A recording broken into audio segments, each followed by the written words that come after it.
Welcome to Aseira. This is one shot number 7, The Tides of Fate. Tonight we'll be playing Blades in the Dark as our system, though we will be using my own homebrew setting, and that may require some reflavoring of some things here and there. Joined tonight by Sky, Charlie, Taylor, and Ashley, who are playing these lovely 4 characters you see before you. The Howling Isles are an archipelago in the top the most northeastern corner of the continent. They're full of pirates, Vikings, merchants, and very few laws. People here learn to swim before they can do pretty much anything else, and learn to shoot a gun before they can read. It's a land of adventure and turmoil. The entire place is very turbulent, and different clans rise and fall on the tides of fate over time. The only thing resembling a central authority is Belwick, a city that was created long ago. It has the Code of Belwick, created when the city was founded, which has some details to it, but basically boils down to don't do any violence in the city, don't betray the city, and you'll be allowed in. Because of the strict policy against violence, many important figures reside there, whether they're engineers or scholars or just important political figures. And this has sort of spiraled, causing Belwick to grow in power more and more over time. Though still, the clans outside of Belwick don't necessarily listen to Belwick. It's its own neutral ground amongst the clans of the Howling Isles. Recently, a massive threat was approaching the Howling Isles. It was the coldest winter the Isles had ever seen. Only the oldest sailors remember the last time this place had seen snow in the first place, and now it was packed up, covering doors, making life difficult. Nobody was prepared for this. All of these shipping lines had to be shut down, all of the trade, the raiding, nothing was going well. Nobody could sail safely. One small group decided to challenge fate, charge out into the storm. They thought the god Zoyar would see their deeds and bless them and be proud of their bravery. What they found was a giant sea snake, a massive titan, creating the storm and slowly approaching the Isles. This small group, the Red Raven and their captain Cedric Hayes, retreated to Belwick with this news, though unfortunately most of their fleet was lost. Captain Hayes formed a fleet, the first and hopefully last great fleet of Belwick. Many people participated in these raids, but unfortunately you all were left out for one reason or another. Perhaps you chose not to participate because you had better things to do. Perhaps you saw opportunity in there being less of the other clans around. Perhaps you just simply didn't care. Regardless, they were successful. The fleet defeated the Great Titan and made it back to the Isles, saving the Isles and potentially even the mainland from this massive threat, and ending the coldest winter on record. But now, the Isles are in a bit of a strange political state, one they've not been in before. Nobody in Belwick can agree what should be done about the body of the Titan, of course. Belwick and the politicians there all believe it should come to Belwick. It was Belwick's fleet, after all. The clans want to split it up evenly, and of course more powerful clans want to take larger chunks. Many people are in favor of maintaining a giant fleet of Belwick and strengthening the power Belwick holds over the Isles, whereas many are more traditional and want to keep Belwick as a common ground without a standing army of its own, and so on and so forth. The politics truly never end now that they have begun. But again, that's not something all your characters care about. While everyone else is distracted, fighting amongst themselves, you've all decided you don't have time to wait. for them to make a decision. You don't have time for politics. There's money to be made. So, we have a crew. Kiwi's Clever Comrades was the name you had all settled on. You've been working together for quite some time. You are hawkers. You procure and sell illegal substances, black market goods, whether they are weapons or drugs or otherwise. You have tended to specialize in procuring those substances recently, traveling out to far reaches of the islands and delving through dangers to get strange plants and such, or smuggling weapons in and out of Belwick.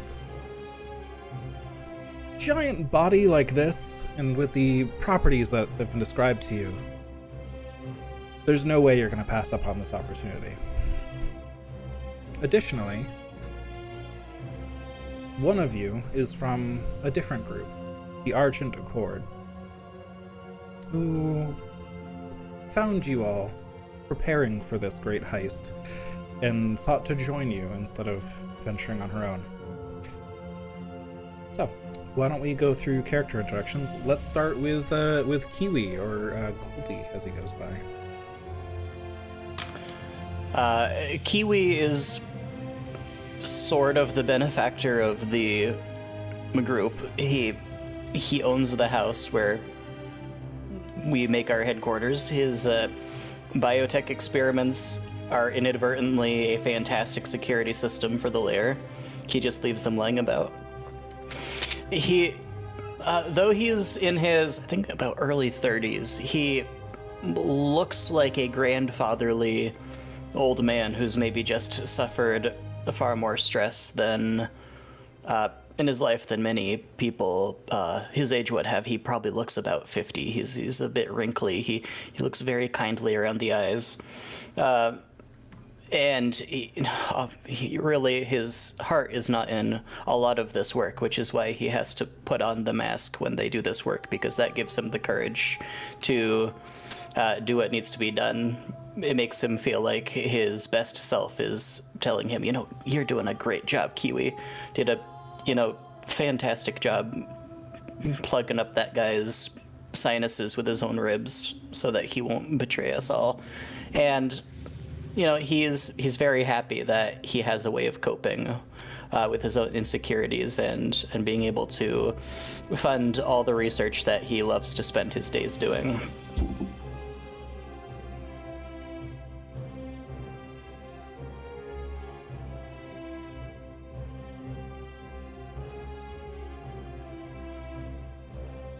Oops, I was muted. Also... And he is a leech. He is the tinkerer and physicker of the party. Sorry. Thank you.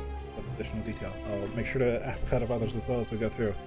And I believe, forgive me if you already mentioned this, but Kiwi's old house is sort of the base of operations you're all operating out of. Yes. A bit rickety and old, not properly maintained or kept. It almost looks abandoned from the outside, but some of those mishandled, mismaintained places sort of have formed traps to make it a difficult place for others to infiltrate if they don't know the safe places to stand and such. Moving on to Ilith. Can you give your character introduction, please? All right. Ilith is a lurk, although comparatively to how most lurks sneak in the shadows, she can, but she prefers more extravagant fashion. She's a sailor at heart, and uses her prowess in duels to make a name for herself, along with the winnings from the duels and her adventures, gaining skills to be, hopefully, the successful trader. Alright, thank you. And yes, Ilith is the lurk of the group. Chris, can you describe your character, please? Chris is a hound. So really just has been a hunter her whole life. Despite the character portrait here, she is in her early 50s, very, wrinkled, pretty wrinkled skin, not necessarily from age, but just from being in the sun and, very, very weathered by years upon years of combat. She is primarily, she's a tinkerer, very good at crafting and maintaining weaponry. She's got mainly a large rifle that she uses, and just in addition to two smaller pistols. And in terms of background, she's really drifted between clans over time, mainly just using her, her skills and keeping a bit of a distance in order to kind of keep a lucrative career and able to earn coin, but not necessarily getting too deep anywhere to not be able to get out if she needs to. All right, very good, thank you. And finally, we have the member of the Argent Accord here to work with you all. And as a description of them as well, I apologize for not having this up ahead of time. There we go. The Argent Accord, I believe, were a group of essentially mercenaries. They would send out individuals from their group on tasks or as sort of long-term employment for other groups, or even short-term things. But correct me if I'm wrong, Ashley, as well. Yeah, more mercenaries, but also like silver-tongued mercenaries, and they're all worshippers of Vidar. Thank you, yes. Silver-tongued, and they have these ivory masks which shine in the moonlight.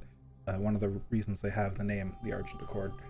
And money comes first for them, so they often won't hesitate to betray those who they're working for if they can get more money out of it that way.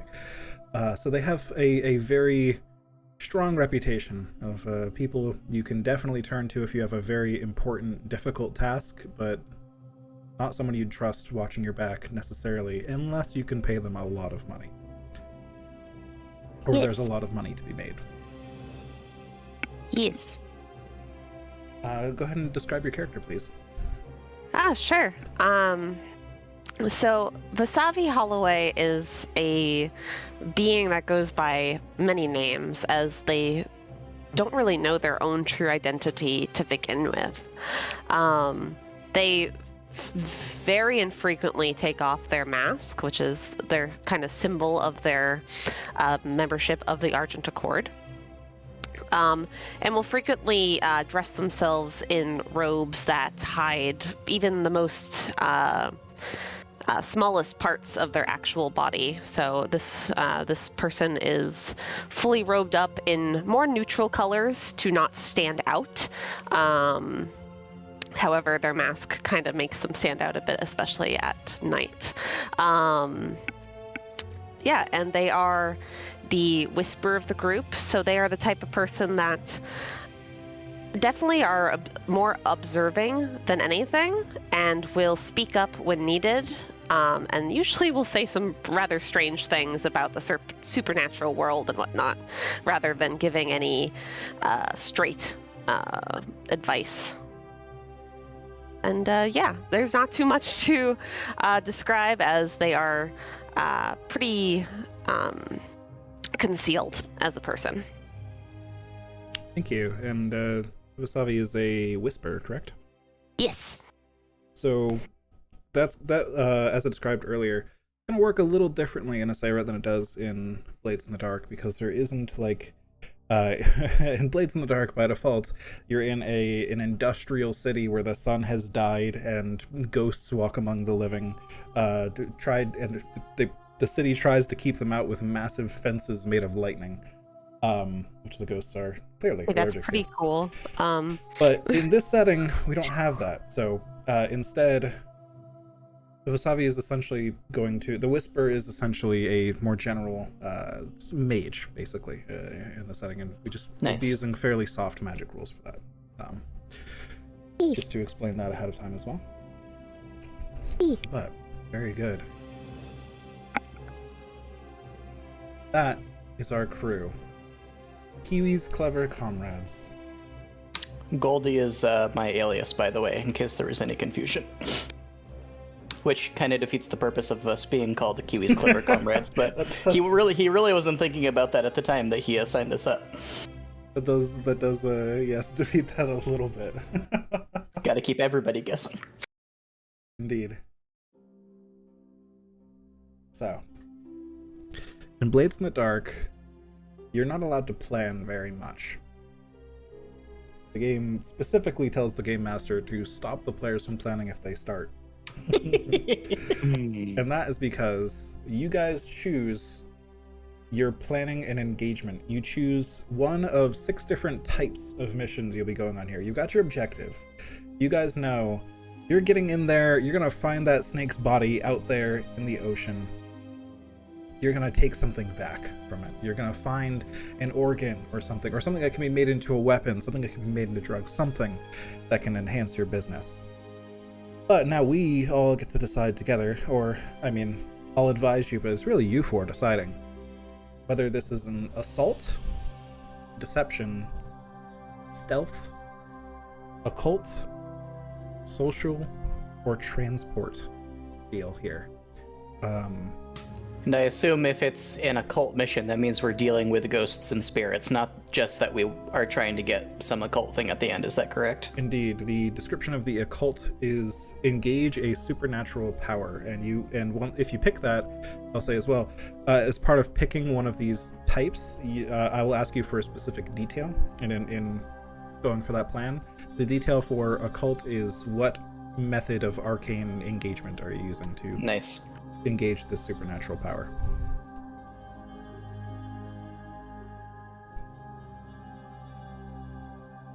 Oh.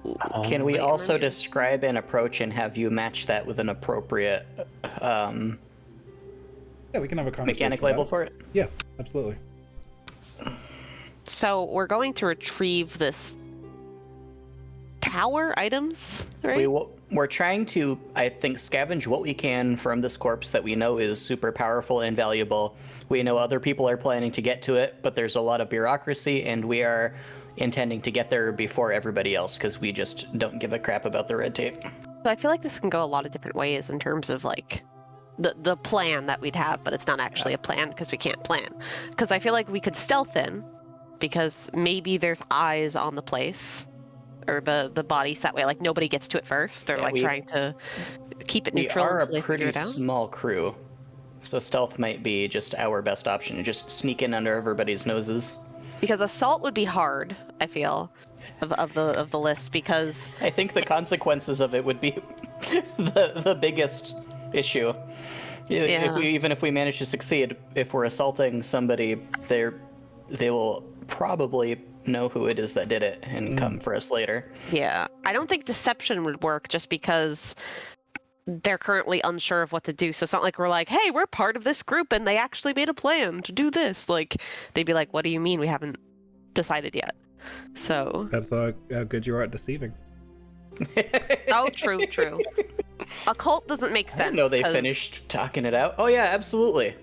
Just say I got all the paperwork right here. all of it right here. Just sign right here. And give me your boat. There are ways occult could work.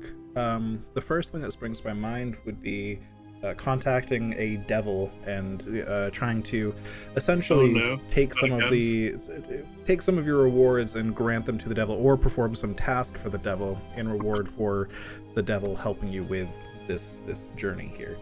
That's the first thing that sprung to my mind for an occult approach. As the other person, or as the outsider, when did Vasavi come into the group? Was that just specifically for this mission? Like, would they have any? Are they bringing any twist to the status quo that is informing how we're going to go about this? That's up to Vasavi. I mean, how long has your group been together in general? Like, have you been a long-standing group with each other?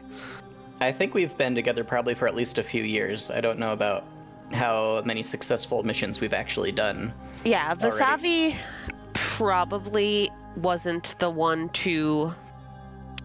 Vasavi wouldn't be a part of your group very early on. If anything, Vasavi may have overheard you guys talking about your plan and interjected saying perhaps you would like, someone with the Master of the Arcane kind of to assist you, introduce himself as an agent of the Argent Accords, and offer their services for a fee. Gotcha. And if there were very, very few of us, then if we were planning before you even popped in, we were probably initially planning on sneaking. Yeah, most likely. I'm leaning stealth for sure. Would that have changed at all once you offered your services? I mean, given that you guys are such a small group, I think Vasavi would agree with the idea of stealth and then interject and say that if we get caught, they could potentially talk their way out of whatever scenario that we're in. Gotcha. Do we want to plan for sneaking? Sure. I'm in favor. Let's do that. Okay. Yeah. So, for stealth mission, the detail is the point of infiltration, and, well, to help you answer that a little bit, I'll say that, yes, this place is patrolled. There are still, remnants of the fleet of Belwick, really just volunteers. The fleet of Belwick was officially decommissioned at the end of its last campaign, but there are still a number of people who don't want others to sneak in and take from this body before Belwick has decided what to do, so a lot of the clans have sort of banded together to form this little force that's patrolling around the body, patrolling around Belwick to make sure that none of this sneaky business is going on. So, as some alternative options as well on that, I'll say, just to set the technology level for you guys here, I didn't engage with you ahead of time on what vehicle you guys have at your disposal, because I thought it would be more fun to kind of come up with that on the fly. So, airships, submarines, boats, all those exist. So if you guys want to pick And I love the idea of a submarine. Pick a submarine to get in there and... Fuck yeah, submarine. Are you kidding me? Super cool. Like a small stealth submarine that can fit just the four of you, something like that. Yeah. We'll need to be able to take stuff back with us, though. Are we expecting we're going to be grabbing a liver the size of a house, or are we expecting we're going to be carving out some vis-infused gemstones? Oh, what if it's a submarine with an attachment that kind of drags along with it, so it's easy to basically release if we need a quick escape, sort of something like that. I like that idea. Yeah, We could even pack it with explosives if we need to. Oh, I think that kind of thing would make a lot of sense for you guys as hawkers as well. If your specialization is going out and procuring black market substances, having a stealthy vehicle that has good cargo capacity would make a lot of sense. Maybe there's an infamous black market off the shore that takes place in this cave that you need to get to with the submarine. Yeah, an underwater entrance that goes up. Yeah. Yes. I'm gonna write a note about that. God, I love it. He's like, good idea. All right, note written, because that is fantastic. Well, now we know why we use the submarine. Indeed, Yeah, that makes a lot of sense. It's perfect. So do we own the submarine, or do we have so little coin that we would have to call in favors and or do stuff for people every time we wanted to do a big job? I feel like that's a you Perhaps. guys question. Just throwing this out there, but perhaps that's one of the reasons Goldie's house is in such disrepair, is the submarine is kind of more of your home base than anything. You I gotta also put all your love funds that. into that instead. Absolutely. It's our baby. Do we need a submarine name now? If anyone has any ideas. Hold on, I'm just gonna think.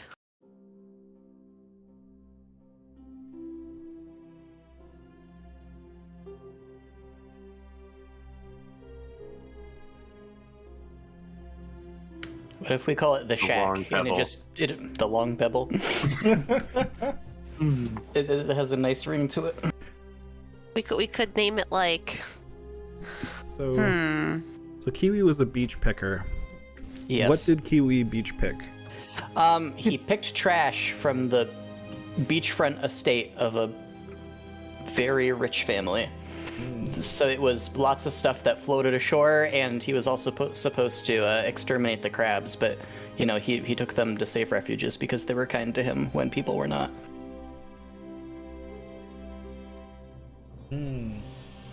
So we're good to crabs in this campaign. That's fun. I mean, Kiwi is, so that might not be the same answer.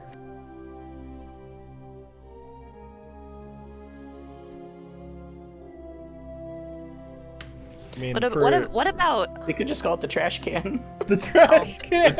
And I absolutely. like it. Absolutely.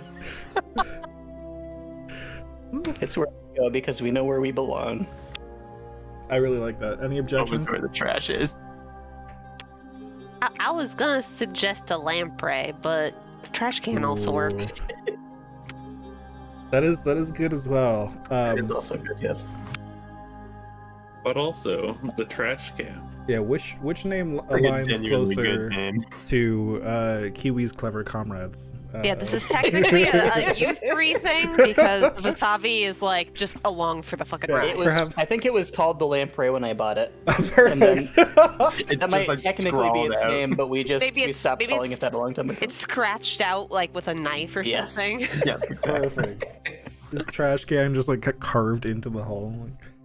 Can it be like a picture of a trash can instead of the actual name? Perfect. Even better. Okay. I just like stapled one of those warning no dumping signs below it. Escape. Perfect. So I'm picturing long just in shape, but not like long as in it's really long and super large, but like a teardrop shaped vessel, like a large open window at the front where the four of you can sit and see out. Perhaps it only has 3 seats though, and Wasabi has to figure something out. Or perhaps you quickly MacGyver together some sort of seat that Wasabi can sit on, but it's a little different than the others, maybe like straps and planks and things. And then at the back are, again, those hooks that can reach out and grab onto something. And the entire long part of the teardrop is where you can fit lots of cargo. And then has a V-powered engine inside that will propel you forward through propellers on a sort of like 4 propellers around the outside near the back. That's kind of what I'm picturing. Just so we all have a mental image. This is Love it. The trash can. So, we have your approach. We have your plan. You're trying to sneak in. We have the details of your vehicle. So, now I'll ask everybody, what is your loadout going into this mission? Oh, that's even better. Yeah, I like that. What Taylor just posted. Ooh. The Atlantis escape pod. Yes, that Absolute is Disney much classic. better. It looks very steampunky too, in a way. Yeah. So since we're not really intending to engage with social situations much, we're probably more worried about our loadout physically weighing down the sub than we are about whether or not we're going to get caught walking down the street. Is that correct? Yeah. So there's different loadout levels. There's light, normal, and heavy. And again, there's different there's multiple downsides and upsides to each. Heavy obviously gives you the most load and unlocks things like heavy armor for you to take if you wanted to take it. But being heavy is not just a conspicuousness thing. If you need to swim and you've got a heavy load, for example, that kind of thing is going to be more difficult. If you need Gotcha. to run under a heavy load, that's going to be more difficult. It sort of all just plays into, basically, if a situation ever comes up and I can think of a reason that being Right. heavy would be a disadvantage, then it'll be a disadvantage. It is a narrative thing more than just Yeah, you're carrying a bunch of stuff. precisely. Kiwi's first impulse is that we should be as light as possible so that we can get as much stuff as possible. And then he starts thinking of all the specialized tools he'd love to bring along so he can chop up the corpse real good. And that makes him conflicted. What are the rest of you thinking? Vasavi would bring his their normal loadout, unless you guys made a note about needing to bring more things or wanting to lighten the load. So Vasavi will do normal unless you guys have a conversation explicitly with them. Okay. I think I'll do normal also. Just so this is visible for the stream as well. Nice. Excellent. Love it. Yeah, normal for sure for Chris. Yep. Definitely need to have my fighting gear. All right. Ilith was planning on normal as well, unless sneaking was involved. My guy, the normal. Makes sense. So, now we get to the time, which is pretty much, not always, but one of the only times that I will ever roll as the GM. The engagement roll. So, is this operation particularly bold or daring? Yes. So, we're at 2 dice so far. So, plans detail expose a vulnerability of the target, hit them where they're weakest. I'm gonna say no. It's neither weak nor strong. People know submarines exist, so they might walk against them. But they can't see them. However, Yeah. our cargo thing is detached from the actual submarine, so that I'm not trying to like make it worse for us, but that's also a thing that could be a vulnerability. Yeah, It's not like we found a back door and we're gonna go for the back door. Exactly. Like we're going to a place where people are actively patrolling. Yeah, No, so I think true. it's neutral. You guys have a stealthy approach. You got a good submarine that is sneaky, but people are still going to be looking for submarines. So I wouldn't call it a disadvantage, but it is. I'm gonna call that neutral. Okay. Can any of your friends or contacts provide aid or insight for this operation? I'm friends with a ghost, so apparently. Similarly, any enemies or rivals interfering? Well, we are doing this out of revenge because people didn't ask us to. A specific group didn't ask us to do the first mission, right? Or I'm trying to remember the exact details. So I don't know that they would be interfering with us. Like, they probably think so little of us that they're laughing at us right now for being such utter morons that we didn't pay attention enough. Like, if we're at a disadvantage right now, it's because they already acted. Do we have any I think allies that could assist us? I'm not sure. Do we have all the friends that are on our list, or do we pick them? you normally would pick them, but I think because we're not doing the whole actual downtime segment of Right. this, Oh yeah. I think it's easiest to call this neutral again, because Okay. certainly people that you might not like are rivals in the operation, but I mean, that's basically, you're going up against everyone, so it's like, you're probably going up against friends as well, technically, so just trying to sneak in and get this under everyone's noses. So I'll call that neutral as well. And then finally, are there other elements that we would like to consider? This is just an open-ended question. If an advantage you can come up with that makes sense for the crew makes enough sense to me, then you'll get an extra die.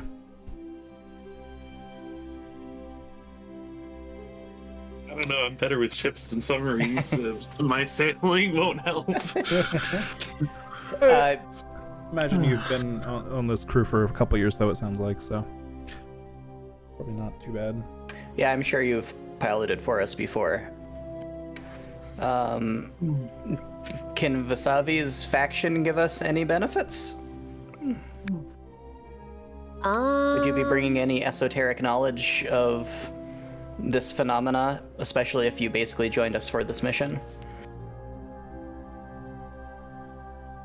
So Jordan can stop me if like it's a no-no, but like perhaps, you know, I would feel that this organization would definitely like keep records of things that have happened, or if any of the agents observe things, they would write it down.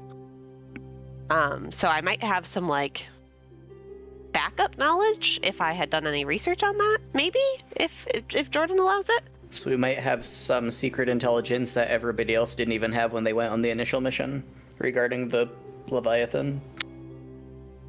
Potentially. If that is allowed, I could like roll for it or something, or I don't know how this. So what I'm thinking is, I would call that a gather information roll. Okay. So, this can be done sometimes before a score. So go ahead and you can describe to me. This is going to be an action roll. This will be our first action roll of the one shot. Describe to me what action you're using and how that is accomplishing the goal that you want to accomplish.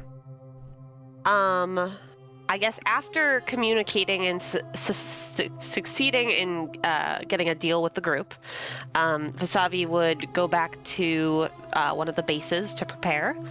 And part of the preparation involves going to, I guess, like maybe like their records room or something, and finding records on anything that would relate to this, such as, any sort of water, like maps of the ocean floor or something that may have been written, or like notes on the battle that had occurred with the Leviathan, anything of that sort.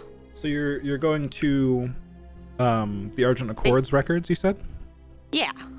Okay. So I think in that case then, since you have access to that, you're not gonna need to like convince somebody to let you in or anything like that. So there's no risk to it really, it sounds like. That'll be a fortune roll instead. And for that I will roll the tier of the Argent Accord, which I think will probably be like tier 3. Alright, so where did that roll come from? A 6. I rolled the fortune roll. Oh, okay. So, with a 6, you get exceptional details. The information is complete, and you may have follow-up questions. So, you will say you do manage to find a map that coincides with the coordinates that you've heard are the location of this body. So you know of some formations around there and such things. Potentially things you could hide behind, or things like that.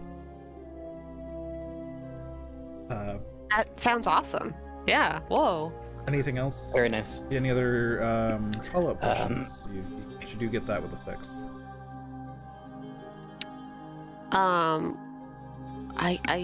What follow-up questions would I be able to ask? I guess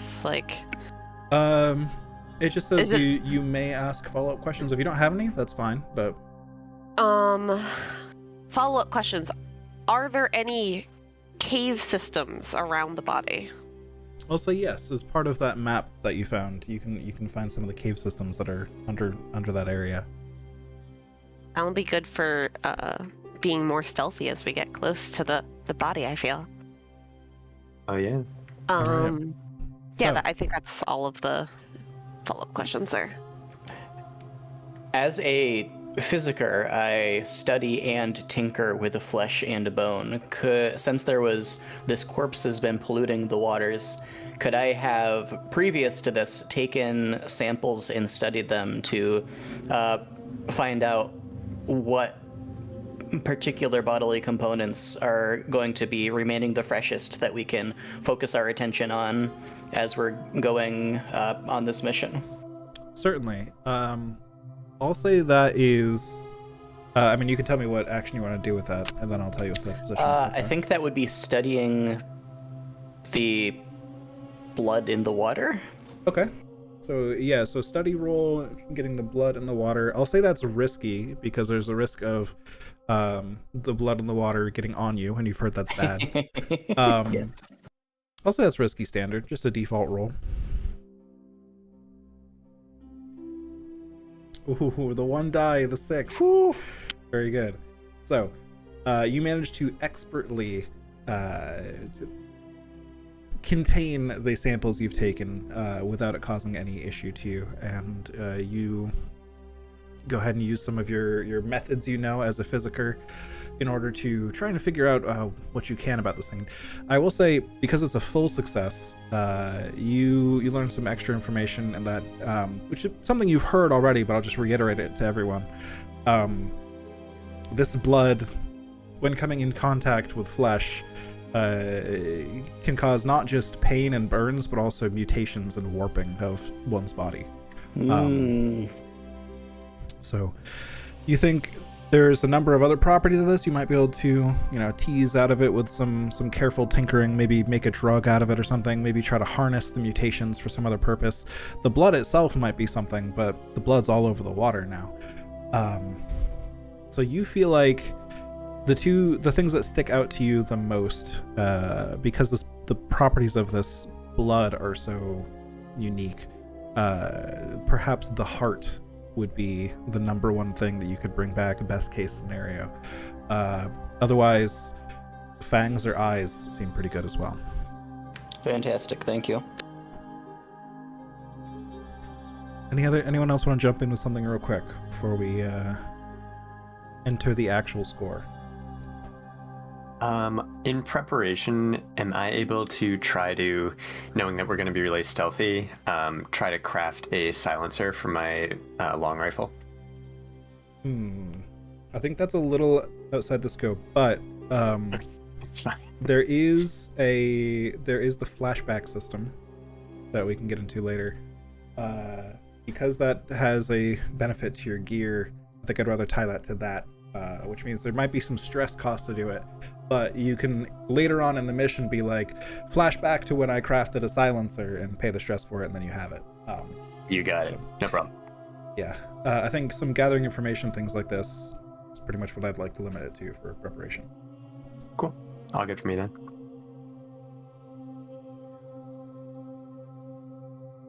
All right. So, with that, you guys end up at a total of 4 dice, which is pretty good for an engagement roll here.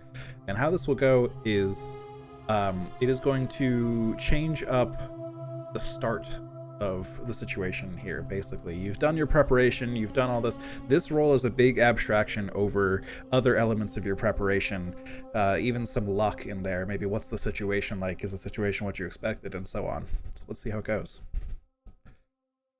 All right. With 4 dice, you get a partial success with a 5 as the highest die. A partial success puts you at a risky position, which is the default, so that's not too bad. Of course this is going to be risky. You're sneaking into somewhere you're not supposed to be. So, let's kick it off. You guys are in the trash can. You have departed from Kiwi's home, Kiwi's clever comrades' headquarters. You are headed towards the body. It is late at night. I'll say you guys chose a point when, despite this nice background image here, you chose a point when it's a new moon. There's not much light out. Easier for you to sneak around. You are deep under the water. The 4 of you are in the submarine, making your way towards this body. As you approach, you see above quite a few ships circling around the body at different radiuses, all around it. Some of them are close to it, some of them are far, some of them are almost at Belwick. It's just slowly moving, patrolling, shining lights into the water and all around them. What are you guys gonna do? Who is driving the submarine? I can drive, maybe. You can drive better than I can drive. Oh no. Maybe. So What would be the action for driving? Yeah. I think that would depend on how you're driving more than Okay. for example, you could probably make an argument for finesse to move very quickly and carefully. You can make an argument for prowl to drive stealthily. Hell yeah. You can make an I'm argument for wreck to crash and smash through things. It's really more about how you're doing things than what you're doing. Okay. Yeah, we've got +1 to prowl too for everyone because of our special abilities. So that could be sick. I would totally say Vasavi would be keeping a track of where they were relative to the map of formations that they got. and would be instructing Ilith, like, oh, there's a ridge over here we can hide behind. There's an entrance to a cave system here. It'll pop up over here, so we'd have to take a detour, but that could help us, like, escape the lights of that ship there, and so on and so forth. So I'm trying to instruct Ilith on kind of the formations that I know of and how to best get around it. All right. So there's a few ways to handle that. There's the setup action, where you take an action, excuse me, in order to set someone else up for better success that will improve their position or effect on the role that they're taking. You can assist someone, in which you pay stress, but they get an extra die on the role that you're assisting them on, and you're considered to be doing what they're doing or helping them in some way. You've described how you help them. That opens you up to the consequences of their role as well. And then there is a group action in which multiple people can roll the same thing. So if Ilith picks, like, Prowl, for example, you'd have to roll Prowl as well. You take the highest result out of everyone, but then the leader of the group action, likely Ilith, would take stress depending on how many people in the group fail the roll. I think this would either be a group effort or it would be me setting up Ilith. I don't think I'd be helping her because there's no way I can help her steer. But I'm basically setting her up for success. I'd say that what you mentioned before would be justification enough for any of the three. Okay. So it's really up to you how you want to handle it. What does the setup give Ilith? Because I know you said help will give Ilith an extra die. What does setup do? It'll improve Ilith's position or effect. Right. I don't know. I'm kind of leaning towards setup, unless other members are helping, in which this would probably be a group effort. Using a map to prepare a path sounds like setup to me. Yeah. Yeah. Makes sense to me. Is it possible to do both? Because I would actually love to, use my own proficiency here to like just help look out and have like an extra set of eyes up front. Visavi could set up, and then Chris could assist. Okay.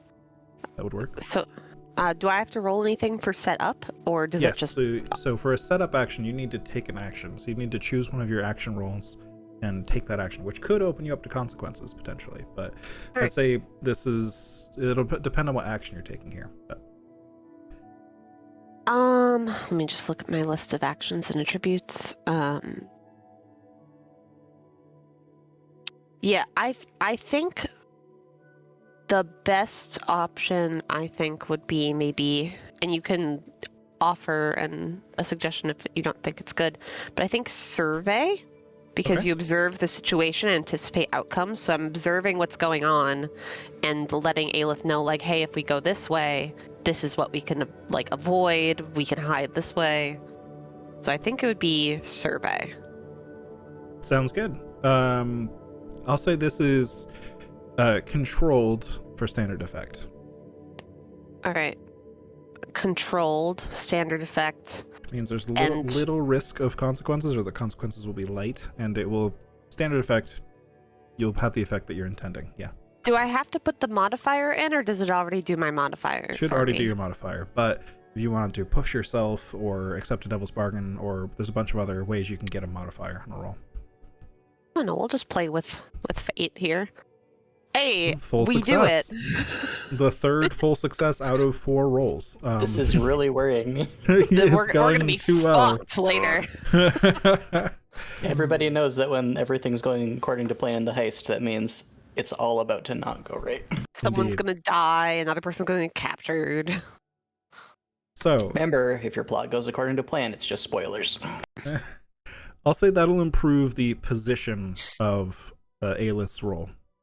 You've reduced the risk of being spotted while you navigate. Woo! So, it sounded like Ilith. What are you up to? What action are you taking?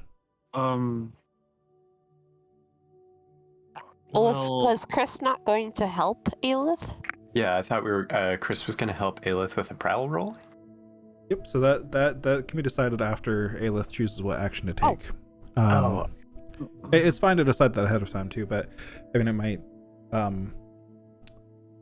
the action roll that Ilith chooses will change fictionally what's happening, and then you, Chris, would have to identify how you're assisting with that, basically. So, what are you up to, Ilith? So, I think that I would be attempting to follow Vasavi's instructions to drive sneakily. All right. Like, I imagine we would have started like early in the night, so I don't need to worry too much about running out of time via sunrise. You do still have to worry about running out of time via air, though. Oh shit, we're in a submarine. Air and fuel, technically. Yay. Oh. I just got a great idea for later. Excellent. You can just come up for air, of course, but that drastically increases the risk of being spotted, so. Yeah. I'd try and go faster in like the fully covered areas, like the cave systems that Vasavi pointed out. Okay. But anything that has any opening would be much sneakier. Okay. So if you're going for, which action roll are you taking? So it's up to you. Prowl probably makes the most sense. Right. Yeah, I'd say you've given me sufficient justification for prowl. So normally I think I would put this prowl at risky for a limited effect, meaning it's pretty hard to know. Vasavi's given you a lot of instructions for where to go and stuff, but limited effect meaning you're not going to get very far with this. Vasavi did give you those instructions, though, which bumps it up to controlled limited to start. So this isn't going to get you all the way to the snake in a single roll, but it will get you a good bit of the way there for this roll. And then, Chris, you said you were going to be doing something as well? Yeah, I would like to, maybe like look upwards, through like whatever vertical like porthole we have, just to get an additional perspective, and if anything starts coming our way, just giving quick instructions to to adjust our position. Sounds good. So you'll be taking 1 stress, Chris, for the assistance, and Ilith, you'll be getting an extra die in that modifier slot for the roll. Speaking of which, so you are at controlled limited, which means you're not going to have much effect here. You're not going to get very far, but there's pretty low chances of you being spotted with the way you're going currently. There's a few options you can make to adjust this roll. You can push yourself, taking 2 stress, getting an extra die. You can accept the Devil's Bargain, which would invoke some consequence for sure, like a guaranteed consequence that I would let you know ahead of time, but you'd get an extra die. You can also trade position and effect. So if you wanted to, for example, you could bump the limited up to standard, but you would have to bump the controlled down to risky, and so on. Which would narratively be like, essentially, you're deciding to play it a little less carefully so that you're going a little faster. Yeah, I like that. Okay. So you're gonna trade the position and effect then? Is that what you said? Yeah. Okay. Any other modifiers you're gonna be adding? No, I don't think so. Alright, so you get +1 die from Chris, and this is a risky standard roll. You're gonna get a decent way there. In this Okay. roll. Let's see. And then I get +1 die on the modifier. Risky standard. There we go. Another full success. Uh-oh. That one, the chance was pretty high. So, you make your way towards this titan, the body of this great beast, the sea snake. Knee-snick. And you're not spotted on the way, which is good. Plenty of things for you to hide behind, short little caves for you to duck under and return out of another end somewhere. Different rock formations and crevasses you can dip into on your way.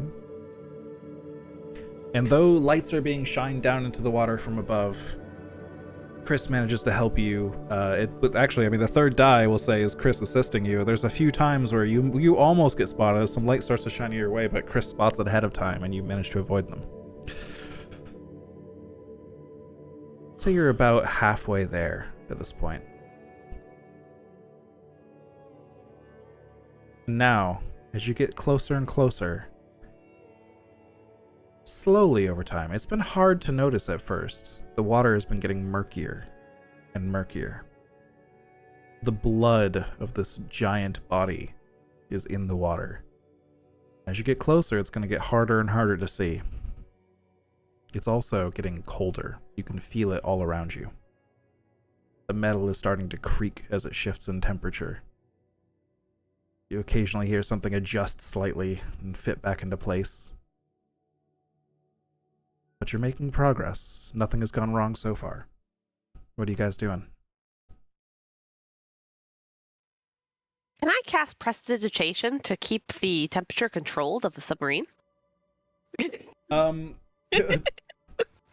With the new system, there's no such thing as prestidigitation, but if you would like to try and attune to the magic around you in order to somehow affect the temperature of the submarine, I it was mostly a joke of like, let me cast a specific spell. But I would like to use my magical abilities to make sure, nothing damages our vessel. Because I guess getting in contact with that blood would not be good, so I'm going to try and keep our vessel well controlled. Using the magic around me. Alright, I don't want to specify it for you necessarily, but that sounds like a tune. Is that what you're going for? Alright. Yeah. So, using a tune to try and alter the temperature around you, I'll say this vessel is large. It's not an easy thing to affect, so you're gonna have a limited effect unless you pump that up somehow. And I'll say it's risky. It's not desperate yet. As I'm staring at the instruments and am attuned with the magical forces around us ourselves, and especially with the currents that flow through the frame of this particular craft, can I give assistance on that? That makes sense to me. And what do I have to do for that again? You pay do I one take stress. Yep. Okay. 1 stress for assistance. So I'll say that is limited risky. Would you like to modify that in any way? So with the help, I get to modify the position or effect? So the help gives you 1 die and the modifier drop down thing. Okay. But you also just at any time can trade position and effect. You could do it either way. I could give you a great effect desperate roll, and you could shift that all the way to controlled limited if you wanted to. But you can do it in the way that makes it more risky, but gives you a greater effect as well. So, for example, you could make this a desperate roll for standard effect, where you kind of, you feel like you have to really push your magic to get it done or something like that, but you'll get it done. I don't think we're at the point where we're desperate to keep it's not like the ship is starting to get damaged and I'm desperate about it. It's more of like, ooh, I can sense that this might be a problem. Let me try to fix it. So I don't think I would shift the position to desperate just yet to get that higher effect. Okay. Would you like Devil's Bargain or to push yourself? I'm gonna keep bringing this up as reminders because I don't think they're listed on the drop down things. No, I won't push myself just yet or take Devil's Bargain. I think I'll just do the standard with the assistance. Go for it. Let's see that roll. See what happens. So that's an extra die because of the help? Yep, you get 1 die from the help, and then you get your risky and limited. Yep. All right. Roll. Damn. Fuck, guys. Oh no. I should have given the extra die. It's always the last die, too. All right. So, with Goldie's help, you're aware of which parts of the ship need more heat than others, and you're able to warm it up a little bit. But you feel like with a limited effect, you're only really, staving off the worst of it. You're not fixing the ship back to a neutral state. You're just keeping it from getting worse too rapidly. It's still getting worse, but it's not getting worse at the same rate it was before. You've added a little bit of protection, though. What does it look like as you do this? I would like to think that the areas that are being more affected would have a softer or a brighter glow, as like kind of the exterior or interior of the ship kind of glows softly, kind of like a moonlight sort of glow, as it's starting to warm up. And does Vasavi just stand there and it happens, or do you do something? What does it look like for Vasavi to cast magic? Ooh, oh, I didn't even think about that. The way that Vasavi casts magic isn't really much of a dance, but it's a very silent form of magic where there's many gestures, and it's like a full body gesture instead of like your hands. So it almost looks as if Vasavi is doing a very elaborate bow, and then as they bow, they kind of twirl in a circle, and kind of the moonlight kind of shoots out from them and adheres to the interior of the ship, and it sticks and glows and starts to warm. Excellent. I like to think Vasavi has lots of long flowy garments as well, covering their entire being, so that's just flowing around everywhere and swirling as they perform this magic. Yes. Alright, so you staved off that for now. What are you guys doing? You're about halfway to your target, but it's getting harder to see. The temperature's dropping. Security's getting tighter as you're getting closer as well. So still, you've not been spotted. If our visibility is now limited, are we going to want to finesse our way for the next stretch? I think that would be a good idea. Not that I can, finesse, just backseat driving. Also, I feel like with limited visibility with us, there's probably also limited visibility with the patrol. Yeah, so we can go a little bit faster and be a little bit less sneaky because we've got the cover of the blood, but I think going faster would probably be best, especially because if we're taking too long, we're gonna have to do more efforts to keep the ship right. happy. Press our advantage. Yep. Totally agree. Okay. So, sounds like a finesse roll then, as you're trying to get there quickly and safely. yes. Okay, I'm going to say, because of the limited visibility, this is going to be,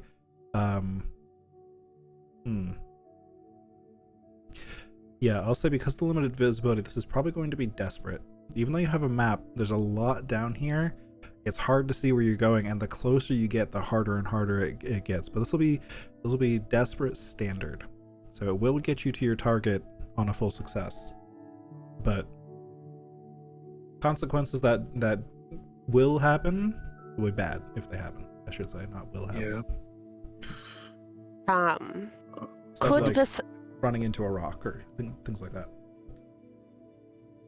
Could Vasavi potentially help by in real time indicating obstructions in the way of Ilith's path?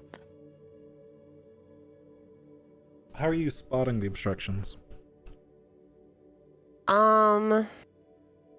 It's more of a guesstimate, I would say. Okay, so trying to use your because I was kind of keeping track with the last roll of where we were in relation to my map, so it might be a little bit harder for me as we're going faster, but I'm trying to keep track and say there may be something right here. Why don't we take a slight detour 5 meters to the right or something? Because we now need to be able to react to our surroundings more, and that's, I imagine, a good chunk of why this is so desperate. Can I jump into the control box in the back and tinker with them to give us a big boost in our maneuverability that, we're probably going to have to do some pretty heavy repairs once we get back, but it'll really help us out for this mission? Makes sense. Yeah. Ooh. I'll allow that as either a setup or an assist. And Vasavi, I think that would work as an assist. All right. Alright, I'll do mine as a setup. Do I just do a regular roll for that? Yeah, so you said tinker. So I'll say Yeah. for tinkering, you know this ship pretty well, but it's emergency repairs, so it's risky. Or emergency alteration, so it's risky. I'll say risky for standard effect. Oh no. Critical success. You're back there, you're tinkering with this thing, and you feel like the pressure is on. So you get an additional effect. So you're trying to increase the maneuverability of the ship temporarily. What else do you do? I realized that I never disconnected the special stealth muffling system that we installed last time, and we've been going essentially far slower than we could have gone this entire mission. So I just rip it right out. Okay, and now that I you're... want the secret stealth muffling system. I wasn't thinking about it too hard. Well, now that you're closer to the body, and security is getting tighter for sure, but there's more murk in the water to hide you as well. You feel like it's a pretty good trade-off. So you're going faster. You've got increased maneuverability. I'll say, Ilith, if you're making this finesse roll, right?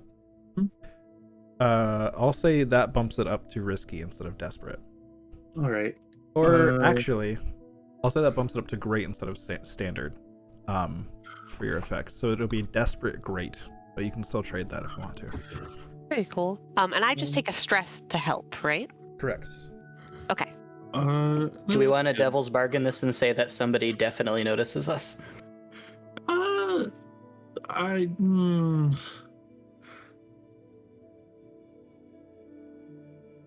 I mean, Or I was something just similar. gonna push myself. That works as well. Yeah. You can only get one of the two, devil's bargain or pushing yourself in any given roll, but Yeah. assistance could be added either way. And Not pushing devil's myself bargain just yet. as a die, right? Correct. 2 stress for an extra die. All right. I think that's good. So 2 extra die? Oh my gosh. 2 extra die on your finesse roll, and which would be desperate great, unless you want to trade that. I'm good. Everyone ready for our luck to turn around? I'm just waiting for that critical failure to Alright. happen. Ready? I hope this is the time it happens. Fingers crossed. Oh my Full god! success with a 6. With The that extra die last from pushing die. yourself got you there again. So you nimbly and easily skirt under all of the security. You manage to keep pretty close to the ocean floor, deep out of sight, and with the Savi's help and the increased maneuverability that Goldie has given you, you're able to maneuver around all the rocks and terrain and get directly under this giant body. Some of it is floating on the water's surface, buoyant as it begins to rot, while other parts of it, heavier parts, the tail has dipped down and it drags along the ground. Certain parts of the loops of the snake also drag along the ground, and you sort of manage to get underneath, down in between of the a few of the places that are on the ocean floor, and you're now kind of inside like the coiled snake body. It is extremely hard to see here, and the cold is getting really rough. The vehicle is starting to flex again and settle. Little sounds of cracking and groaning as it struggles against the cold. What I'll say, the little boost that Goldie gave it before has made it so it's not necessarily a problem yet. So we're underneath the body? Basically, it's all around you. It's a massive body. I mean, to give you a sense of scale of this thing, some of the warships that were out here previously, like giant, cruisers with huge cannons on them and such, could be completely swallowed whole by it easily. It is a gigantic snake. All right. Thousands of feet long. Even its mouth is probably over 1,000 feet wide. It's a huge thing. Oh, shit. All So right. I'm going to pipe up and remind us that we want to be looking for the heart. I have dissected many snakes. I think I know where the heart is. I will try to point us in that direction. Now No knowledge of sea snake anatomy. Now that we're in the vicinity of this sea snake, Vasavi realizes that vision is more important than maintaining the integrity of the ship, as the ship is still kind of stable-ish right now. So Vasavi, please tell me if I can't do this, all right? But I would like to tap into the magic around me and give us sort of a not exactly like X-ray vision of sorts, but more of like a either like a supernatural like heat vision or like something that like gives additional vision points that's not exactly seen in the murky water, if that makes sense. Like setting us up for a hunt, maybe? In a way, yeah. Yes. So let's see. I like that. So you're trying to enhance everybody's senses a bit here. I'll say Basically. messing with other sentient beings is an extremely tricky part of magic. So I'll say this is going to be desperate by default, but it will be standard effect. Okay. By the way, I'm not affecting my vision per se, just the vision of my friends. Okay. Would this be an attune as I'm tapping into magic, or would it be another roll? works. Because okay, this is gonna be desperate standard. That's right. All right. Roll. Ooh, partial success. All right.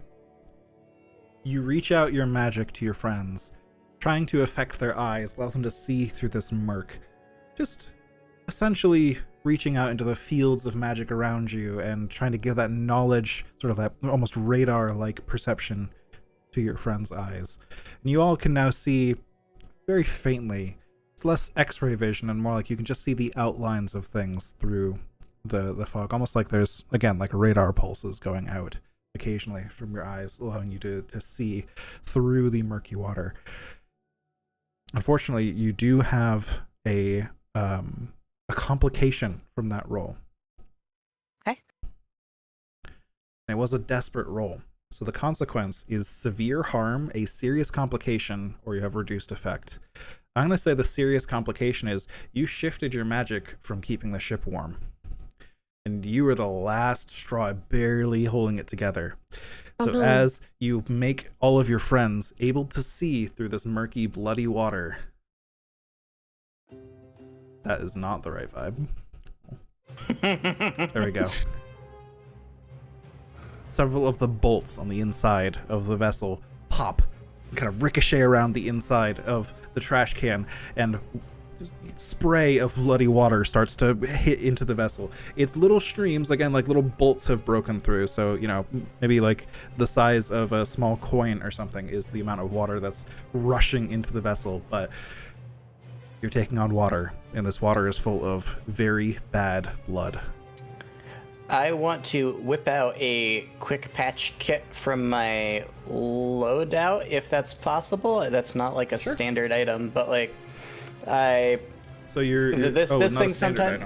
Okay. Right. Let me see if there's anything that would be similar. I mean, Let's could we see. reasonably say that there's like some maintenance materials that we would just keep on the submarine? Like that stands to reason to me. Yeah, I'm trying. Yeah, I think that would be a good flashback. If you want to take that, just be like, make sure that the ship is stocked up. Right. Yep. So I'll say if you want to take a flashback to have materials on you to repair something like this, that would work for me. So, all right. This can of trash sometimes she pops her seams when we get a little too deep. So I have a good stock of those quick patch kits on hand. You slap the metal patch on the inside, you rip off the strip, and it welds itself right on and, blinds everybody who's dumb enough to not close their eyes. Okay, so I'll say as a flashback, that'll be 1 stress to procure that ahead of time. All right. And then tell me what you're doing to apply that. I slap the patch on the wall, I rip off the strip, and it flash welds itself to the side of the submarine. What action roll are you taking? It'd be Tinker. Okay. I'll say this is, again, desperate, because the situation here is desperate. You're trying to fight against this bloody water, but it will have standard effect. You'll be able to patch it up if you're successful. Oh no. Oh no. Okay. Goldie, you rush to the scene. You've got these quick fix patches ready. You slap them on, peel back the strip, but as you do so, you try to avoid as much of the blood as you can. But you reach out with the patch, and as it hits the stream, it sprays all over you as it gets redirected and sprays back, ricocheting off of the hull of the vessel as well. You do manage to seal these holes, but you're going to take level 2 harm blood burns. Alright, now I have tough as nails. Does that turn it into a level 1 harm? You treat it as a level 1 harm. So if I remember the ability correctly. So it goes in the level 2 slot, but it counts as less effect rather than 1 die? Yes, so if anything you do is affected by you being blood burnt, you'll have less effect. Okay, thank you. Of course. So those will hold for now. The vessel is still very cold and still kind of groaning.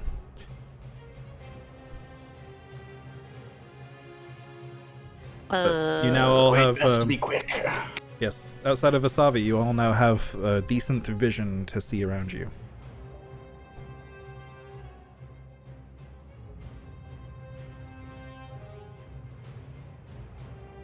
Zavi is gonna just pipe up and say, if at all possible, I would say ascending might be our best option. Yes, please. All right. Ilith, you got this? Hopefully. Alright, as you guys sat there in the water for a second, hesitating, but deciding to ascend, you go to pull up on the vessel, but you hear a thud on the outside. Another thud, almost like a slapping sound, but against the metal, it rings into the hull. And you get dragged down. But you're making a roll here. So what are you doing? Can I flash back to having installed electrodes on the outside of the sub for exactly this situation? You may, but that's going to be pricey. I'm going to say, Oh, for something like that, that'll be a 3 stress flashback. Oh, I'm taking it. Okay. Goldie, burnt by blood, reaches out and you find the switch, the little lever on the Laughing side. madly the whole time. Of course. You pull that, and the water around you guys just lights up with this blue energy that is very clearly visible against all this murk. It becomes sort of like a gray purple against the blood. And you hear just this reverberating screeching sound that echoes through the hull, and the sound of something unsucking from the hull in multiple places. And then you suddenly jolt upwards as the engine fighting against whatever this was pulls back. Goldie is going to just kind of slump against the wall, breathing real hard. He's halfway down his stress track, so he's going to be out of things for probably at least a few seconds. Yeah, you chill for a bit. All right, who's doing what here? I want to try and get us to the surface, All right, or at least upwards. in what manner? Quickly. With what action roll? Finesse. Okay, that makes sense for me. You do have nice vision through the mist, which actually, when the electricity crackled around you, that sort of disrupted that for a little bit, made it wibbly and wobbly, and sort of made your vision go weird and staticky almost for a minute. But you shake it off, it's fine. It didn't last too long, as the electrodes have been burned out at this point. Go ahead and give me that finesse roll, unless anyone else wants to add to it, or you want to push yourself, or whatever. But I'll say this is...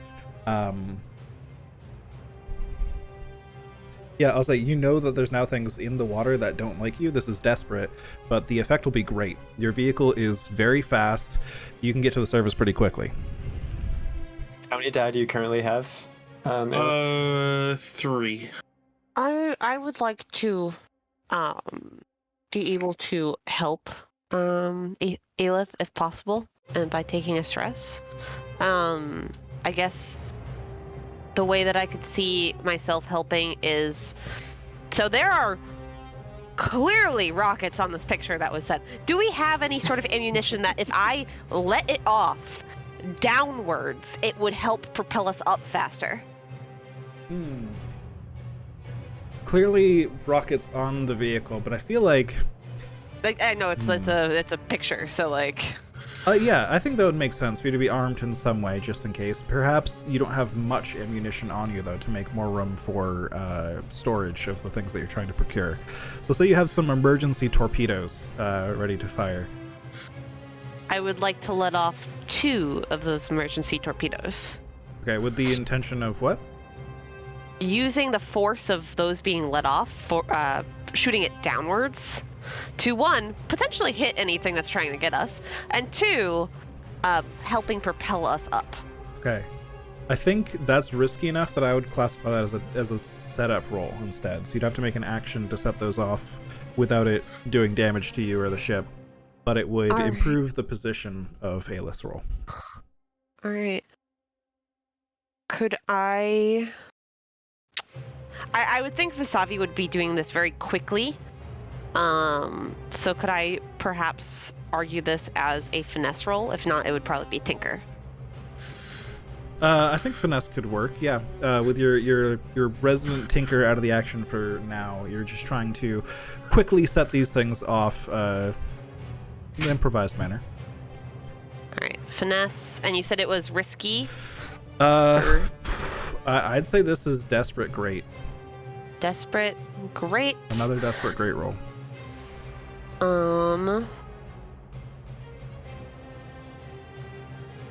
So what's a demon thing? What's the devil's bargain?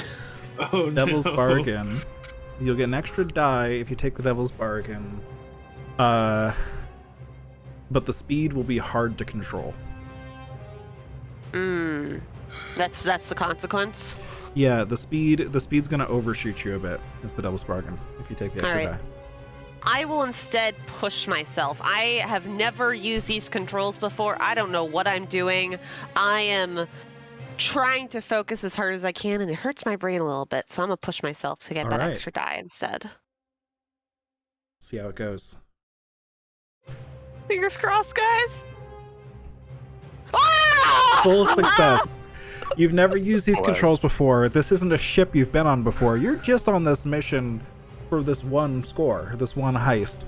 But you've used torpedoes before. You've been on submarines before. And even though this one's a bit strange and it's been tinkered with by Goldie and sort of custom, you understand the controls well enough. You manage to set them off without causing them to detonate. And you rise to the surface even faster. So that improves the position of Ilith's roll from desperate to risky. As you're now a little bit faster, it's going to be harder for things to catch up to you. Woo! Ilith, it's all you now. Alright, can I push myself as well for an extra die? You may. And that's 2 stress, right? 2 stress. Alright. So this is risky great. Yep. It's better than a fail, you know? Yes. Alright, partial success. You do it, you get to the surface, but there is a complication. I think it would be we'd get seen, wouldn't it? That's what I'm thinking as well. You rise to the surface extremely fast, trying to escape whatever it is you just fried off of the hull of this vehicle.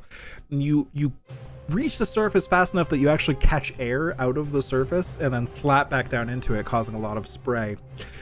And yes, you do notice that where you have landed is not far off from several of the other vehicles that are patrolling this area.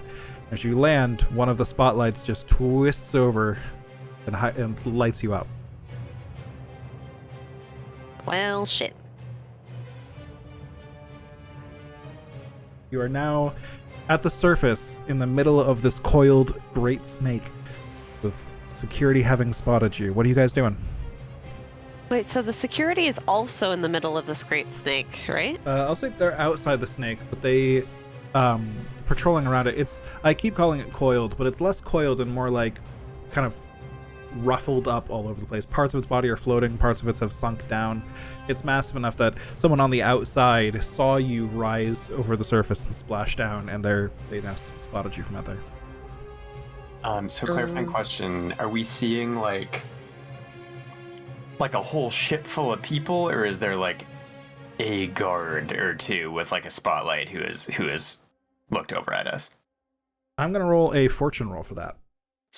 Good. I will say I'm gonna roll one die, singular die. And, Oh, no. Depending on the outcome of the roll, it'll be either very small crew or a pretty large boat. Okay, so I rolled a 4. So I'll say it's a vessel a little bit larger than yours. Less than 10 crew. So our ship is above the surface now, right? Yeah, you kind of splash back down and you're kind of, unless you want to do something while it's in the air, you've hit the surface and you're kind of floating. All right.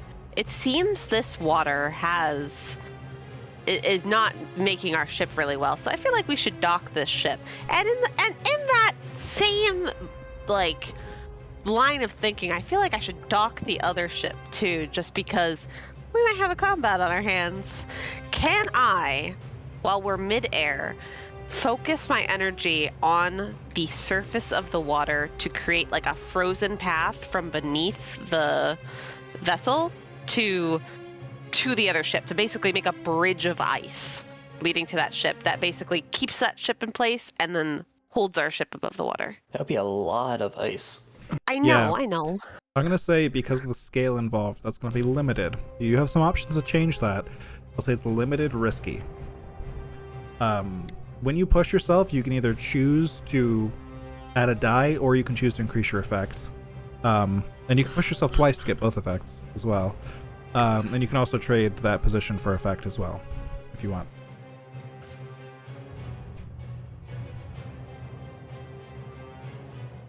I assume if I deviled bargain, this would probably be a bit bad. I'd say a devil's bargain here would be because you're in the air and you're freezing the water beneath you, your vessel would take a bit of damage landing on the ice. Yeah. Alright, so instead, I am going to push myself to change it. It's currently risky or desperate limited? Limited risky. Limited risky. Can I push myself to make it standard risky? You can. It would be standard risky. 2 stress. Another 2 stress. All right. Vasavi's breathing starts to get a little bit shaky as they're using a lot of their arcane energy to try and pull this off. Fingers crossed. Critical success. Wow. Good grief. Did So you that- just freeze them in a block of ice? That effect does increase to great. So you did not take the devil's bargain. Your ship splashes down right next to a patch of ice and resurfaces as you freeze out a pathway to them, and then all around the vessel, completely up the sides and under the vessel, and they actually start to float a little higher as their vessel has basically become an iceberg with the deck just above the top of the iceberg. Yes. Yes. That was fantastic. You gotta respect the critical Stellar. success. Oh My man. God, that's amazing. Now we gotta take advantage of it while we can. Yep. Indeed. Goldie, where's the Yep. heart? I'm gonna point at where I think the heart is. Okay, yeah, I'll say you're just familiar enough that you're pretty sure the heart's over there, and fortunately enough for all of you, that part appears to be fairly buoyant. Sort of one of the arches of the snake that rises from the floor and is floating has the heart in it. Do we have any more missiles left on the ship that we can fire to blow a hole in its side so that we can get in? I'm gonna roll another fortune roll for that, unless someone wants to make a flashback to guarantee it happening. I'm gonna make a flashback for that. Yeah. You packed extra missiles just in case. I'll say securing extra. You know what? I think that's something your character would understand is a good thing to have on hand, and you probably mainly would pack less missiles for cargo purposes, not for expense purposes. So I'll say that's a 1 stress flashback. All right.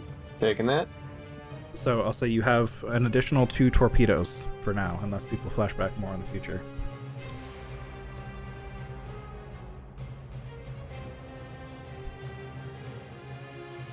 So the answer is yes, Goldie. You've got those torpedoes. Awesome, thank you. Then somebody should probably set up to... I say someone should set up. Someone should prepare to wreck the corpse with the torpedoes. I would be happy to pull myself up and tinker with the torpedoes to make sure they're going to penetrate to just the depth that we need and then explode, and hopefully not deviate any, if that's possible. As a setup action, sure. Do that. Okay. So I'll say tinker. I'll say that's just risky standard. Okay, does that cost me a stress? A setup action does not, but it has a chance of consequences if the roll goes bad. Okay, risky standard. That is how that balances out. Success. All right, so you've prepared the torpedoes to be as effective as possible. Who's using them? I'm really bad at wrecking. Yeah. Does it have, like, I'm trying to think if there's any... That would be the interpretation perfect that isn't verb for correct. it. I know, I have nothing in it. Could Visavi So choose telekinesis and just attune to the Yeah. to our target So and our basically- missiles? you can choose other action rolls that might not be the obvious ones, but it might affect your position and effect, essentially. Like something like trying to telekinesis them or some other way could work, but it might be riskier or something, right? Or it might be less I'd like to effective. try a hunt. Okay. I like where that. It's firing. It's like firing something, like in the same way that Yeah. firing a gun is, and I mean And it's a you're- big animal. You're aiming at a vital point. Yeah, I think this Yeah. makes sense for Hunt. And I would say Vasavi's probably focusing a lot of their energy towards keeping this Right. iceberg going. So That makes sense to me. So as you splash down into the water, Goldie announces that the missiles are ready. All right. music stopped at the right fucking time. Yeah. Release at the Kraken. Firing. Fire in the hole. So I'll say this roll will be risky standard, and All right. you may alter that as required. Pushing yourself, etc. All that works. I will. All right. So if I've got 2 points in it, that's at a base of 2, right? Yep. And then I'm gonna push myself to add 1. All right, two stress. Hey. I will do that. Oh no. Partial success. Okay. So you fire off both torpedoes.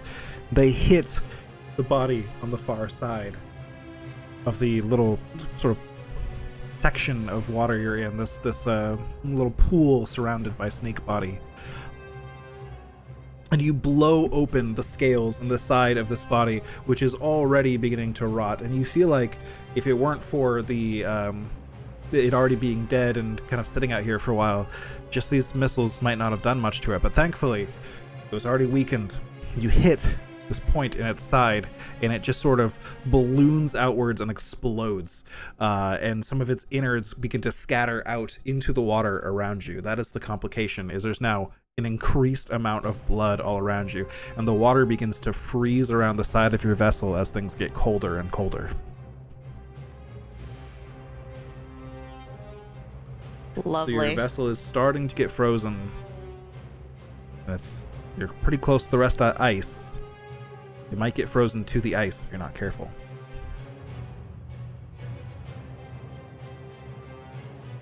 Evasive That's your maneuvers. situation, but you've blown open a hole in its side. What are you doing? Who's stepping up? Does somebody have to get out to get the heart, or are we just gonna like? That's a very I'll worry good about question. that when the time comes. That's up to you. Don't worry. Chris We has have a got claw, right? You have some like hooks behind the thing that can drag something behind you. That's kind of how it was described to me earlier. Can we hook the piece of meat that has the heart still in it? Heart's probably incredibly huge, and we're probably not carrying the whole thing away. If this is a It's up to you. 1,000-foot-long thing, it probably has a pretty big heart. Pretty big heart. Depends on how greedy you guys are. I will say the hole that you've created may or may not be large enough for the entire heart in one large piece. We'll have to lube it up. Whatever you're doing is going to require an action roll. So what are people doing here? You've got that ship frozen in the distance to remind you, but there's still people on board the ship who are probably going to be doing things while you're waiting. Yeah. So, do we have like a diving suit that we can substitute in as piece of equipment? Because like it's definitely not one of the standard pieces of equipment. Yeah. But it would make sense for this particular setting. Yeah. Seems like. I think that would be a pretty low stress flashback for somebody to have that on hand. I have So a what's- flashback for that. What's the difference here between the flashbacks and loadout? So Because loadout.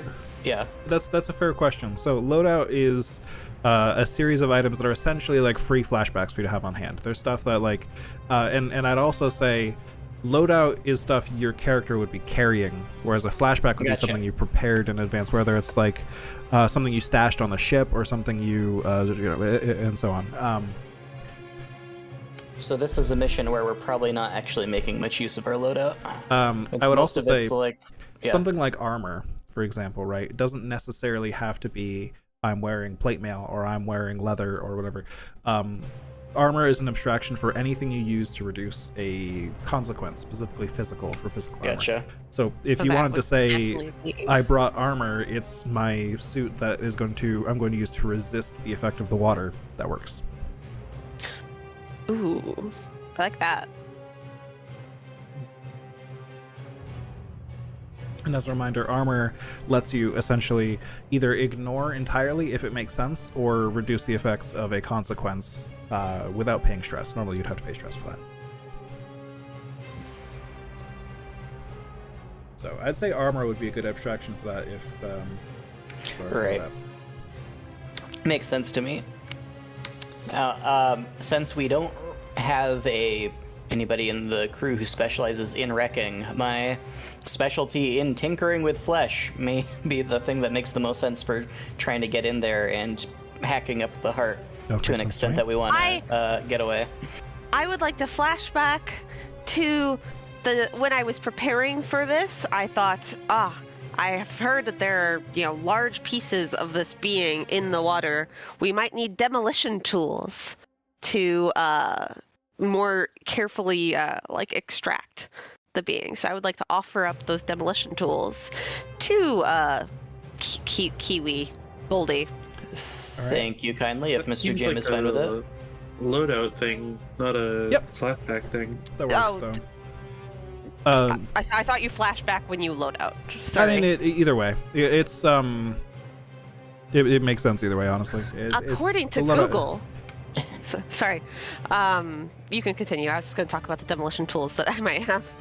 Okay, I was just saying the loadout is essentially an abstraction over the flashback system, so they're related. Yep. Okay. According to Google, some of the most popular demolition tools includes a pry bar, a pliers, tin snips, which looks kind of like hedge trimmers, and a demo fork, which kind of can peel back old flooring or rotting deck boards. Ooh, which I lovely. think all are very important in extracting that heart. Yeah, the game also defines Oh. spikes, sledgehammer, heavy drill, crowbar, and I'd also include explosives in there.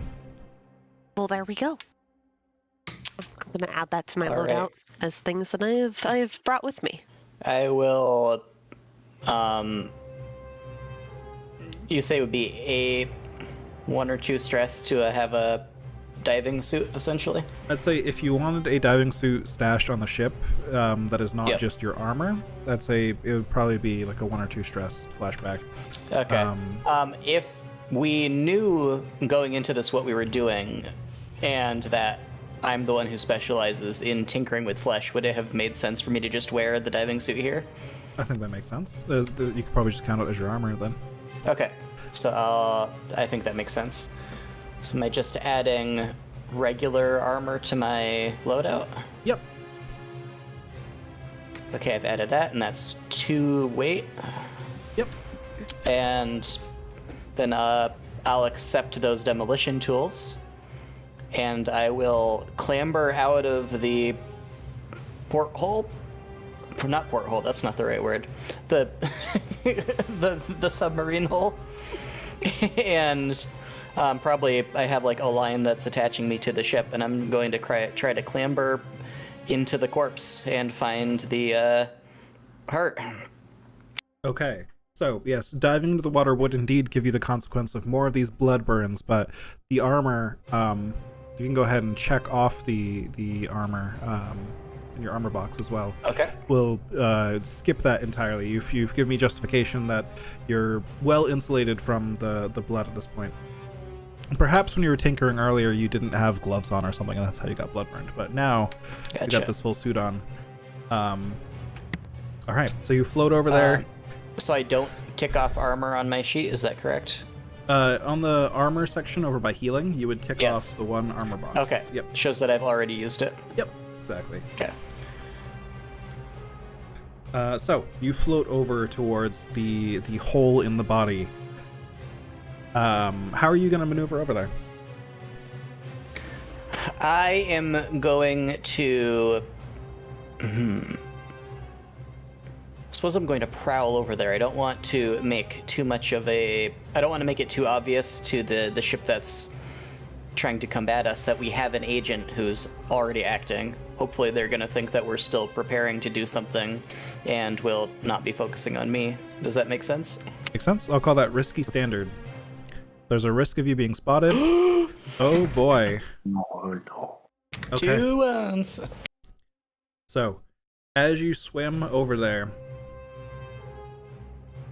a loud crack rings out through the air as somebody up top the ship that was frozen in place snipes at Goldie, who is trying to make his way over to the body. You've been spotted, and they don't take kindly to your presence here. So Goldie, the current consequence is you getting sniped. This would be a level 3 bullet wound harm. Oh, Jesus. You can resist that, potentially. You can resist any consequence, technically.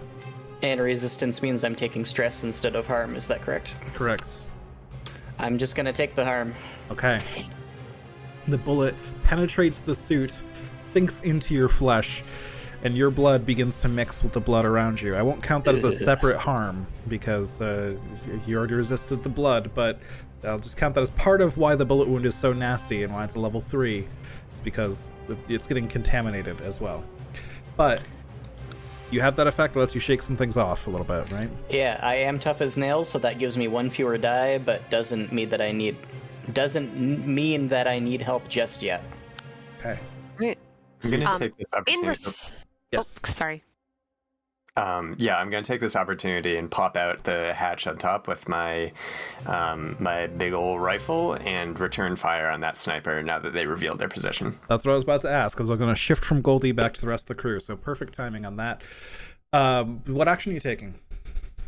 Oh, that's a hunt for sure. Makes sense to me. I'll say that is risky standard as well. Okay. I'm just going to do that with no modifiers, or no additional modifiers, so plus 2d. All right. All right. Partial. Partial success. Okay. I think the easiest thing to say here for this is that you have reduced effect. So instead of it being a standard effect, you get a limited effect instead. Whoever sniped down at Goldie, you hit them for sure, but it appears to have only been a glancing blow. Perhaps they saw you line up the shot ahead of time and just started to duck out of the way as your blow kind of glanced off their shoulder. Definitely will hurt, but it hasn't taken them out of the action. Also in response, Vasavi would like to focus harder on the ice that they have formed and create spikes directed towards where basically Chris has just aimed. I'm trying to spike it. Trying to just cause like ice spikes to form. Okay. Yes. I think that is also risky standard. All right. Because you're just trying to target one individual.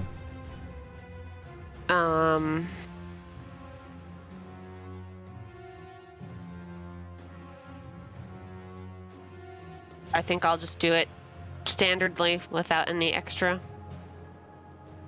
All right. No. You reach out to the ice around you. There is a lot of cold in this area. whatever this beast is, it has it's begun to freeze the water around it. It created the coldest winter on record. So your ice is particularly strong, you find. Unfortunately, as you reach out to grab that magic once again, you feel a will greater than your own also present. And instead of you taking the ice and forming it to your will, the ice forms around your own ship. Your ship that was drifting towards the chunks of ice already and was beginning to freeze in the extra cold water with the snake guts all around it, is now frozen to the iceberg and the path that leads between them. Could I potentially resist this magical effect? You could. Absolutely. I'll say this would be a resolve resistance roll. Okay. So you would click resolve on your sheet, and you're going to take some stress depending on how this roll goes. It's 6 minus the result of your roll. All right. I get a +1 roll to my to any resistant resolve rolls due to my iron will. Awesome. So let's see how it goes, guys. Critical success. Nice. Not only do you take no stress, you actually clear one of your stress boxes from a critical. Oh, nice. How do you clear a stress box? If you click the most recent one, it'll turn it off. Like it didn't. That's weird. Oh, click the one before it. There you go. Oh, okay. Never mind then. All right. Nice. Ilith, what are you doing? So you managed to keep it. The resistance does mean you feel this will trying to push the ice against your ship, and instead you manage to separate the ship out. You resist it, but you don't actually succeed in causing damage like you were intending to. That makes sense. But at least the ship is still okay for now. Yep, ship is still free. Ilith, what are you doing? I imagine the other ship is out of range of pistols. Yeah, it would be a limited effect with Yeah. pistols at this range. Well, I'm gonna take a shot at the sniper with my pistol.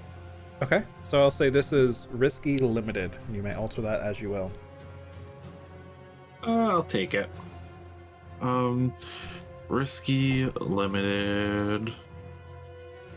And can I make an argument for hunt? Sure. Similarly, okay. Risky limited. Nope.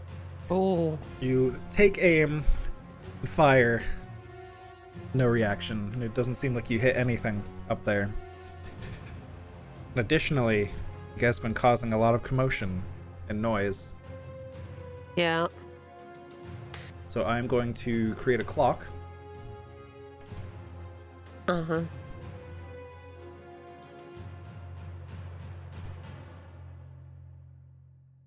There we go. Type clock. Clock. Attention from the deep. Which I will tick by 1 since it was... actually, it was risky, right? A risky roll, you said? Yep. Tick by 2. Oh, Attention dear. from the deep. What's the deep? You don't know yet. What's the deep? Man, fuck it.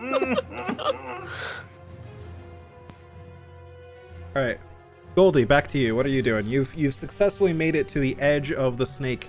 You can just barely reach up and grab like into the hole that was created by the missiles before.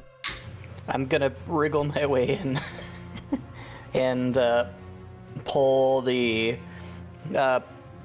Would my helmet have a like headlamp on it? I'd say that makes sense. So I'll activate that.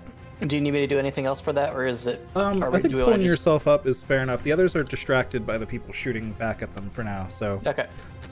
once you pull yourself up, what are you doing? I am going to make my way through the three-dimensional map of meat and bone that I know so very well until I get to the heart. Okay. Fortunately, though this body is massive, snake bodies aren't particularly, meaty. They're basically one-way roads. Yeah, so it doesn't take you long to get there. It's actually pretty shallow to get to the heart. And it is different anatomy than you're used to. This thing is a giant titan and appears to be formed in a different way, but still the heart is in the correct place. It seems to have far more connections and valves than any snake heart you've ever seen, though. And what do I think my chances are of us bringing this thing back? How big is it? You think you could hook it and tow it behind you, but it would definitely slow you down. You think it's possible, but you'll be slow while doing it. Yeah. This is what we came here for. This is what we're doing. I'm gonna set up my demolition gear. Okay. So what action are you taking? I would like to tinker. Okay. I would like to wedge them in just the right interstices of ligament and muscle and this and that, so that they'll exert just the right force they need to start rolling back toward the entrance that we made once everything disconnects. Okay. I will say, you being in here, surrounded by all this blood, and inside the beast's body, the burns that you suffered before are starting to they're extra painful for some reason, and the cold air around you is making it hard to work. So I'm going to say the effects of your harm trigger here. So you're going to get the reduced effect and minus a die on this. But otherwise, this is risky standard. All right. I am going to push myself because I feel myself not doing so great. So I need to make sure that this all happens before I just flat out pass out. Would you like a devil's bargain, or would you like to hear it at least? I would like to hear the devil's bargain, please. All right, so the devil's bargain, you'll get an extra die. But when the heart leaves the body, it is going to start sinking. Yeah, Okay, I don't think we look, can. yeah. I don't think we can come back from that. Ah. I think we can do it. All right, you think we can? We got. I don't know about We that. got- I'm we with got you, Taylor. hooks. I'm with you. We have hooks, but we were also just about pulled down by something with big old tentacles. Oh Yeah, I fuck! don't think Right, of that don't at do all. that. No. However, we have I'm a ice. good We have ass ice survivor. surrounding the ship. That's gonna Sure. buoy us up. You know, this is Goldie's got the numbers flying past his head, and the math it just evens out. So he's gonna do it.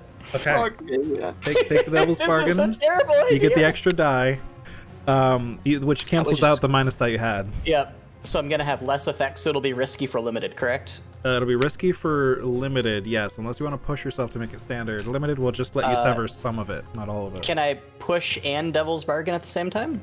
You can, but not for the extra die. So you can. Gotcha. There's two different push effects, and you can take both if you want for 4 stress. But yeah, you can't take the extra die one on the devil's Yeah. bargain. Okay. So I'll take the 2 stress to make it go to standard effect risky. Is that correct?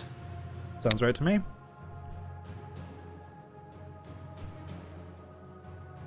Oh Oh no! boy. All right. You set up these demolition tools in such a way that you're pretty sure once they go off, they will free the heart and it will roll out into the sea.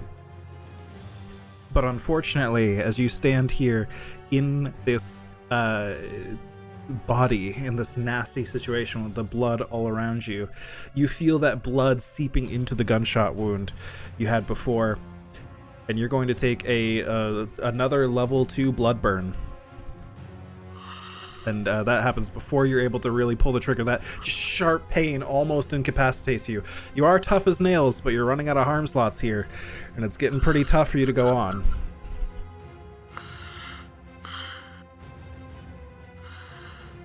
That is unfortunate. Fortunately, now all you have to do is trigger that thing, which will be another action roll of some kind if you still want to get that out for now. But we'll come back to Goldie. On the outside, Visavi, what are you doing? It's been a minute. It's been a minute since we've heard from Goldie. Can Visavi tap into Goldie's mind telepathically to kind of go, "Hey, how are you doing? Like, do you need any assistance on our end?" Yeah, I will say again, if you're trying to affect another being, that's going to be a desperate roll by default. Because affecting another consciousness is difficult. But I'll say that's desperate standard. All right. Oh, Okay. Ooh. You manage to reach out and make contact with Goldie. And not the deep.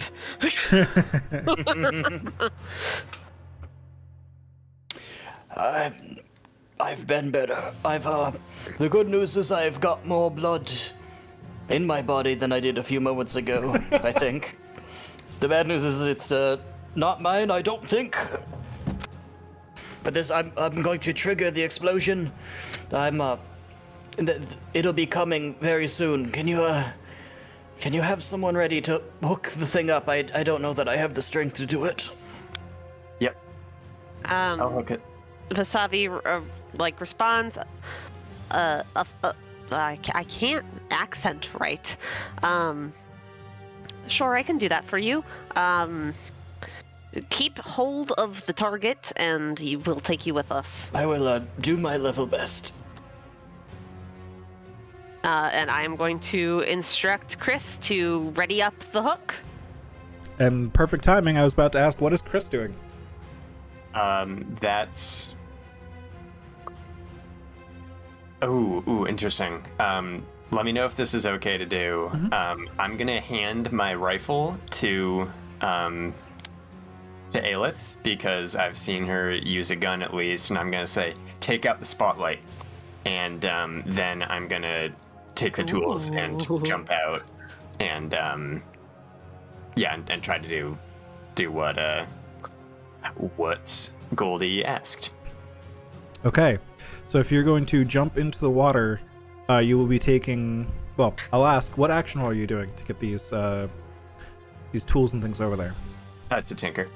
Tinker, okay. Oh, to get it. Yeah. Well, yeah, to get these tools ready, and also just to traverse the water while people are shooting. I could do a prowl for the traversal then. Okay, so to get over there, to get the hooks, you pull out the hooks, you got your tools, you prowl over there. But as you jump into the water, just before things go off in general, so we've established the water is pretty deadly, you'll be taking a level 3 warp effect, unless you resist that in some way. Woof.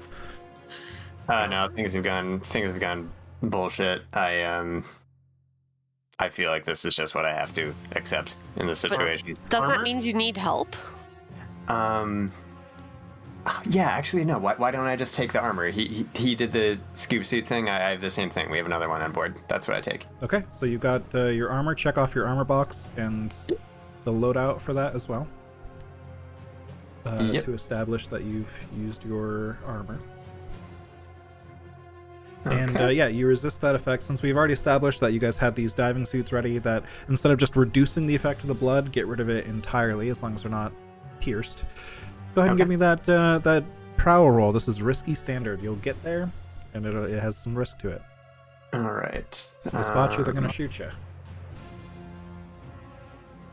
So when I do the modifier, should I say, because I've got 1 point in it and we've got that passive bonus, should I click 1D or 2D? I think the passive bonus is what gave you the 1 point in it, or it should have been in character creation.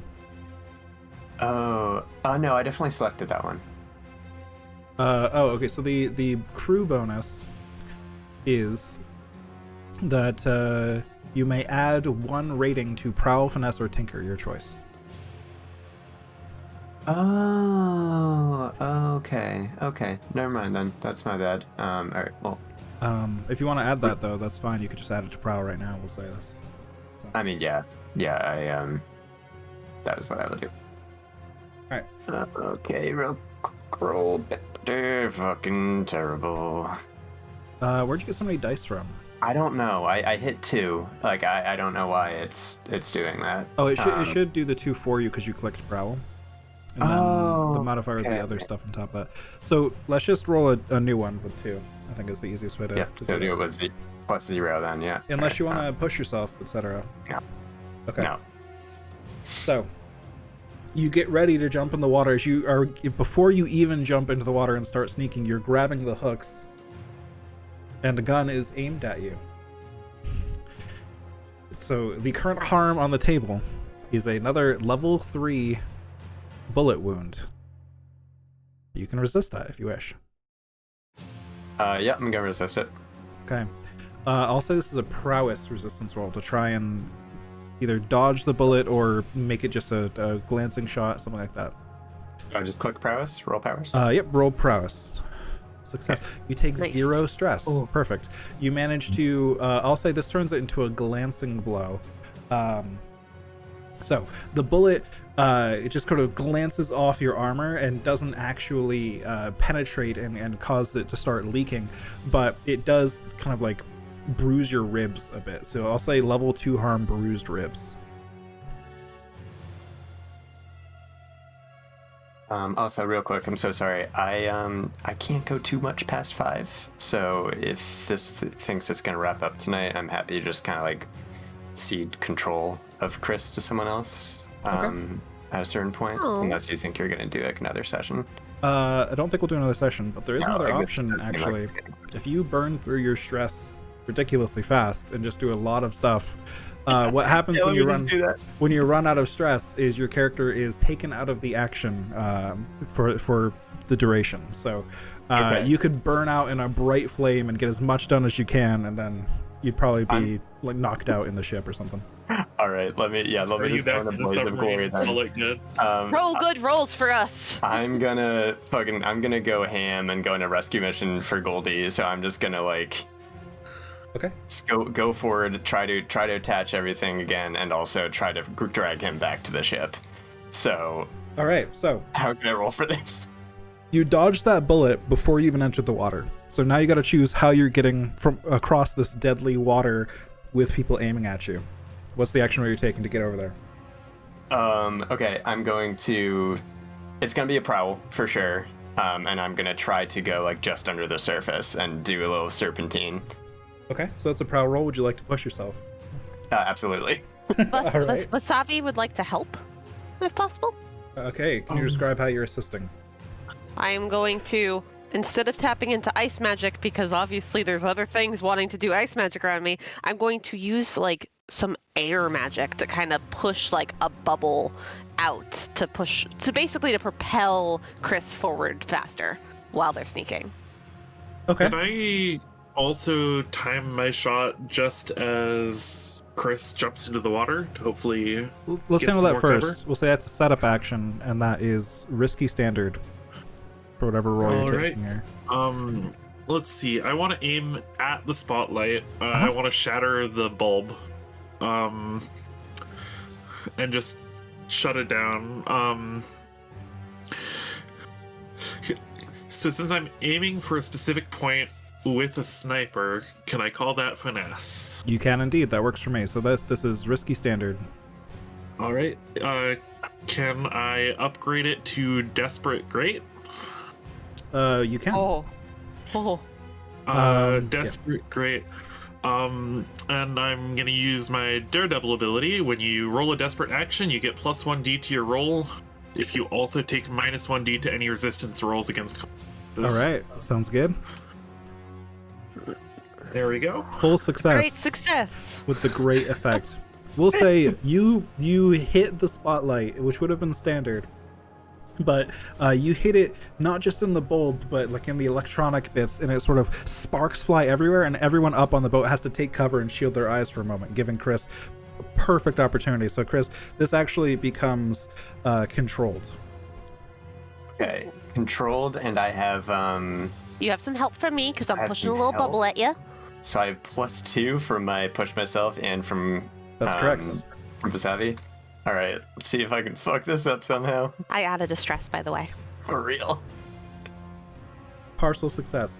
You dive into the water, and though you're sneaking and you avoid detection from those on the ship far away, I'm going to increase the attention from the deep by 1.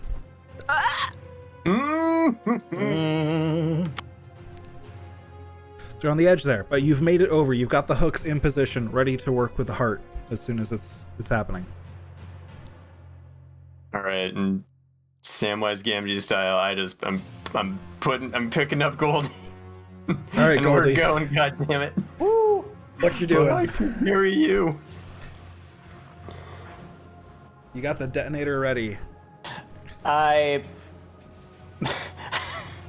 When I hear the sounds of somebody else coming, I gamble on it being an ally, and I rig it to a line that's tied around my waist, so once I pull far enough distance away, it will detonate. Okay, sounds good. Would you like me to roll for that? Yes. Well, I'll say this roll will cover you getting out and triggering the bomb and all that. So what roll would you like to make? I will. Suppose I will. I mean, I want to say finesse, but I have 0 points in it. I don't want to prescribe it too much to you, but I do think Tinker would apply here. Yeah, if I was you're just trying to think of ways to not just use the one's action for the entire game. I mean, let me take a stress to help you with Tinker. I'll tinker it. Okay. Take a stress for Thank assisting. you. So Chris actually, after getting the hooks in position, climbs up inside and helps you work things out. Hey, I think it makes sense that I mean, I know what I'm good at as a person, so I definitely spam that. So that'll be limited effect. It can't go any lower than limited, right? So I'll say, yeah, this will be, yeah. I do have 2 blood burns. I'll say because of the situation, I think this would be great effect by default. I do think the blood burns would affect it, but because you already have everything set up and there's not much left to do, great effect. But it'll be desperate.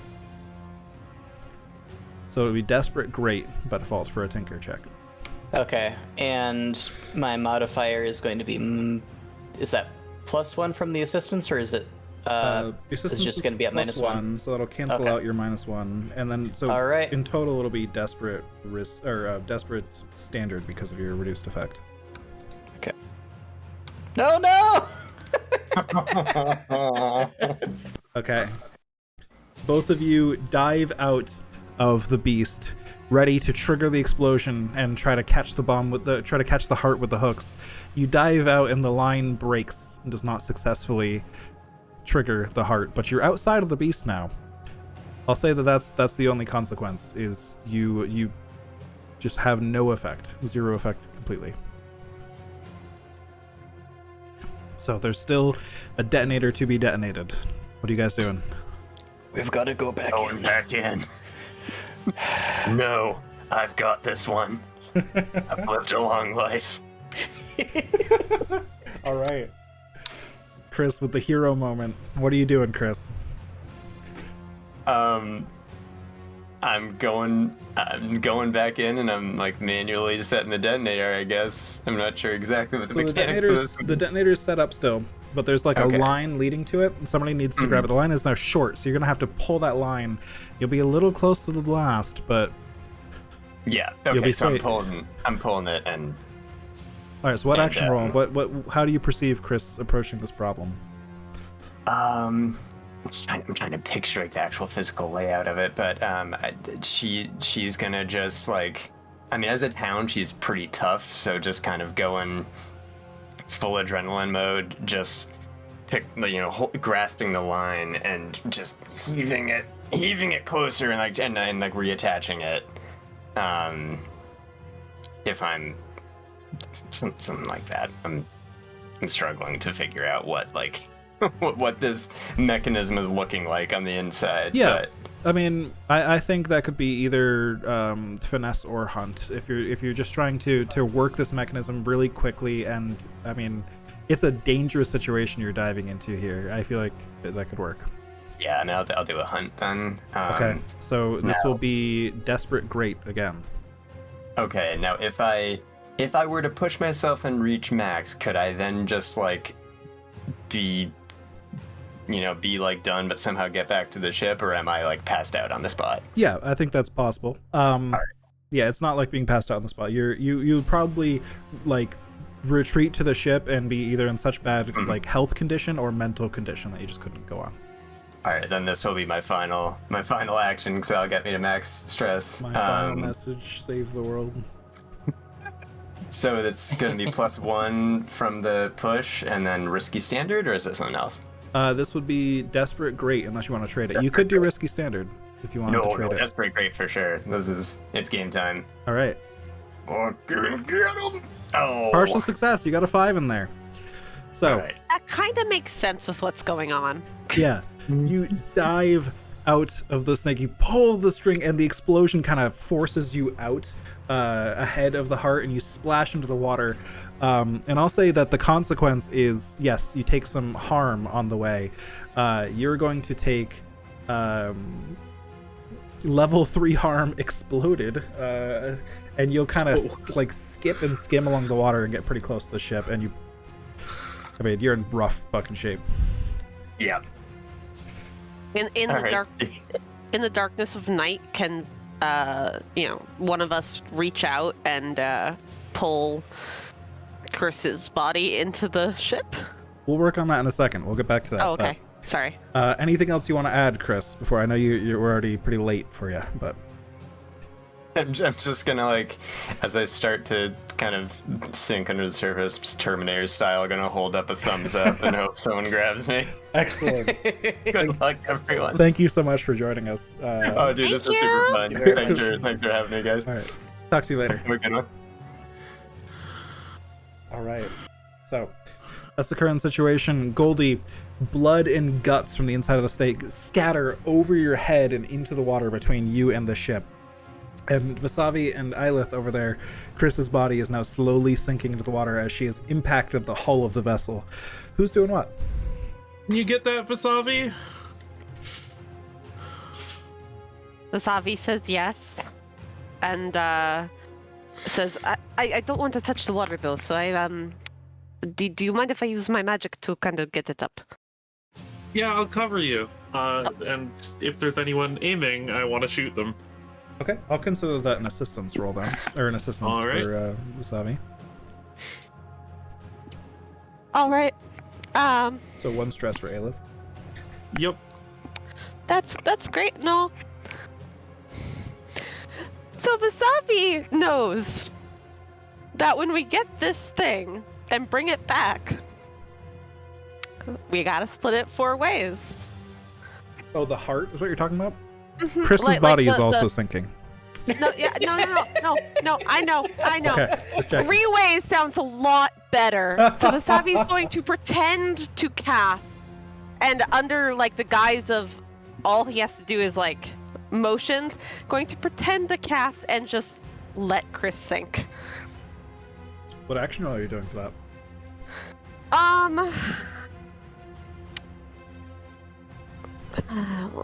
need to look at the list of action rolls, just like their descriptions. Sure. I believe this might be a sway roll.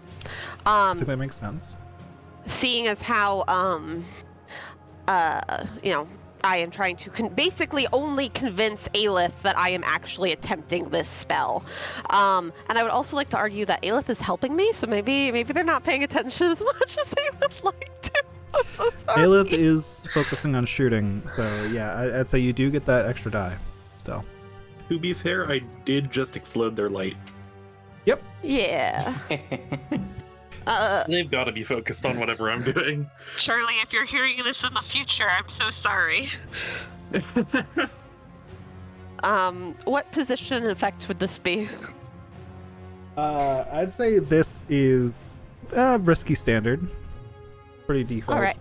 There's not a huge danger to you, but there is a risk of you being caught in the lie. Okay. Partial success.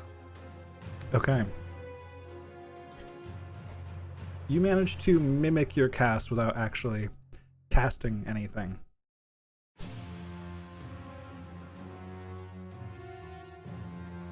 And so, Ilith, you can resist against deception. That is a potential thing you can resist. And I will say, I think the consequence here is, even though Ilith is focused on other things, she gets a little bit of an inkling that something's off here. That's a good consequence. I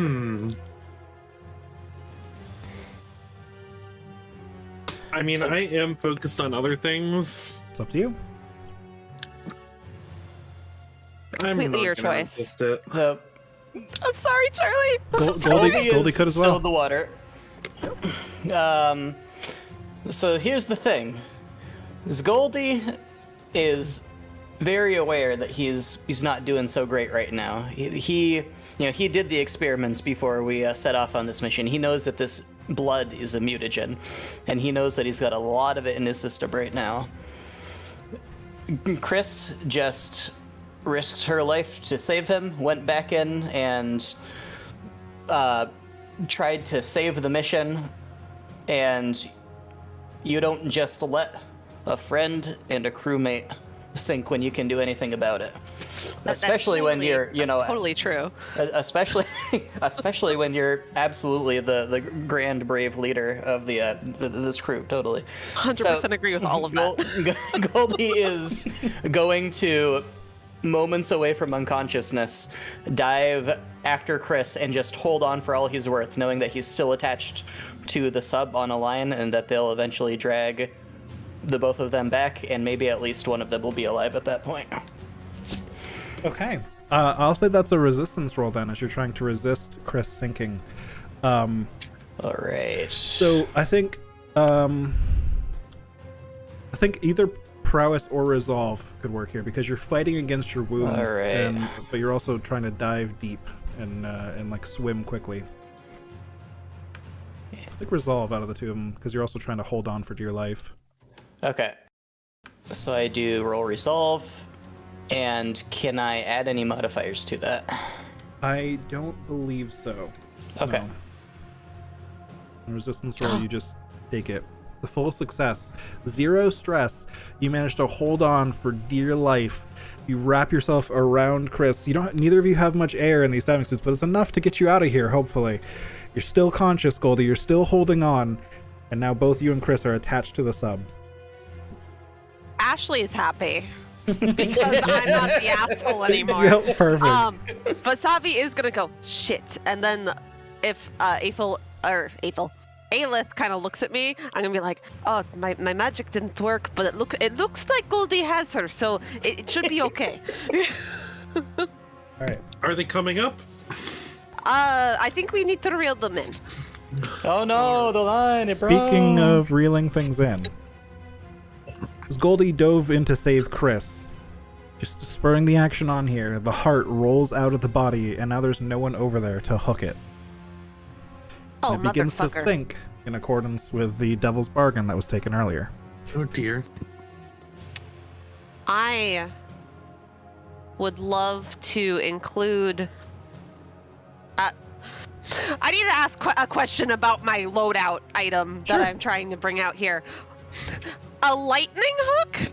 Yes. So, What is?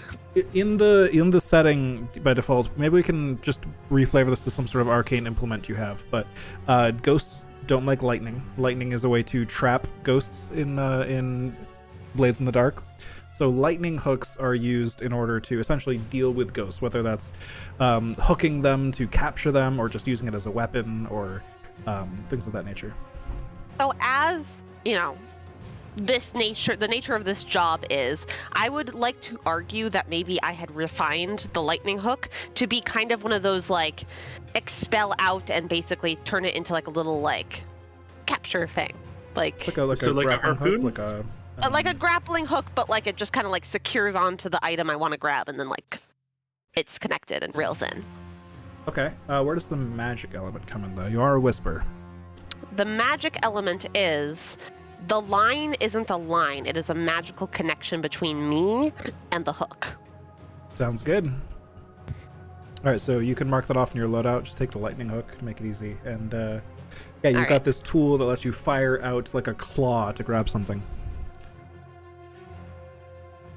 All right. And I would like to claw that heart. Okay. What would you like to roll for that? I would like to roll attune as this is a magic item of sorts. Okay, so trying to use the magic to be your strength for this. That works for me. I'll say, because this is a massive heart. Massive object you're trying to work with here. Scale becomes a factor. It's going to be a limited effect. And Okay. it'll be desperate, because the consequences are, like, if it could pull you into the water with it. All right. I would love to hear the devil's bargain. Okay. Please. Devil's bargain, you get the extra die. You get the extra die, and I'm feeling that attention from the deep clock. Oh. All right, I need to consult with my group. What do you think?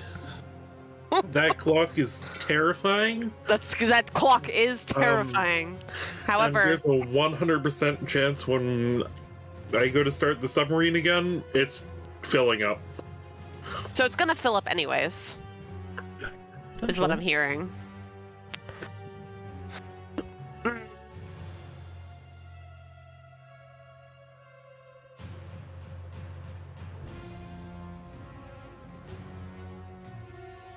Taking it. I'm taking the devil's bargain. Okay, you get the extra die. Mm-hmm. This is And an I'm going to attune roll. Desperate, limited. push myself to make it standard, so that way we can actually get a good hold on it. Okay. Partial success. Partial success. Indeed. You manage to get your hook onto the heart. You manage to pull it in place, and we'll even say that you're able to maneuver this hook enough, this claw enough, that you're able to get the hooks that you intended to get on the heart in the first place onto it. And though the heart is still sinking a bit and slowly falling into the water, you've now got your sub attached to it, and it's reeled in a bit with your hook and with the hooks that are part of the ship. You're now ready to drag it with your submarine. The consequence is, you guys have been here for a while, and yes, I will be filling this attention from the deep clock as well.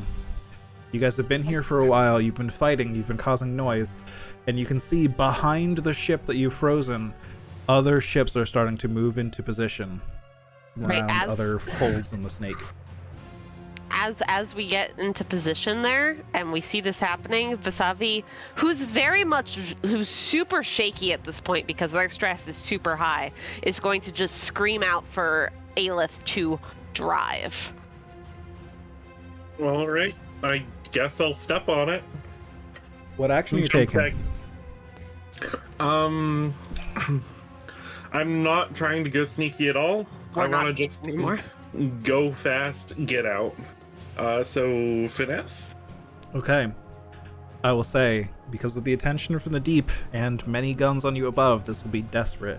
However, That's because the fine. ship is fast, it would be great, but now you're dragging something very heavy, it's going to slow you down. So this is going to be desperate standard. Desperate standard. Can I push myself? You can. And well, first I'm gonna add a die from Daredevil. Ooh. Fun. Excuse me.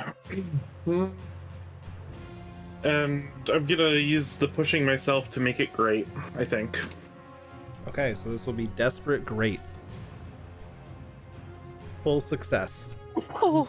Oh. You both hop into the submarine, get into position, and just dive. You get out of there. You lower yourself down into the water. You feel the heart tugging behind you, but you were ready for it. You were ready for that weight. And also, we'll say maybe Vasavi is still holding on with the claw and helping you pull it magically.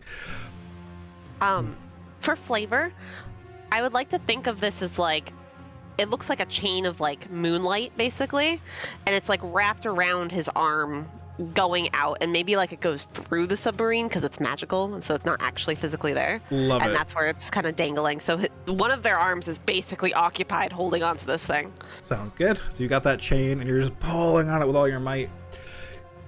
So you guys dive into the deep. You're below the surface. You hear gunshots above and bullets ricochet off the water. Some of them plunge just a few inches into it before slowing down. None of that hits you. And nothing catches you yet. But as you plunge down to the water, you have this enhanced vision that you didn't have when you were looking down at the ocean floor before. And you see creatures on the ocean floor. Oh, great. You see eyes glowing back up at you as you drag this heart. They smell blood, even stronger than they did before, though the whole area here is coated in blood, mixed with it, murky blood everywhere. You have the heart, the fresh blood from the most important organ of this beast. And you've been causing enough commotion that you've caused all these beasts below to try and chase you down. Makes you see sense. like large shark-like monsters with tentacles. You see different types of like little squid-like things moving in packs that all seem to have large teeth, almost as big as they are. You see other snee snakes. Yes, snee snakes indeed. You see eels covered in electricity. You see all manner of terrifying things, all mutated in one way or another. Some of them have multiple eyes. Some of them have ice forming around them. It's a terrifying mess beneath you. Floor it? Floor it. I say floor it. I still want to floor it, yeah. Question. Mhm. How are our friends doing? They're being dragged behind the vessel. So far, Yeah. so good. Okay, so far so good. Good. We'll say Goldie has probably been dragged into the same trajectory as the heart and is probably resting against it now. Gives you something else to hold on to.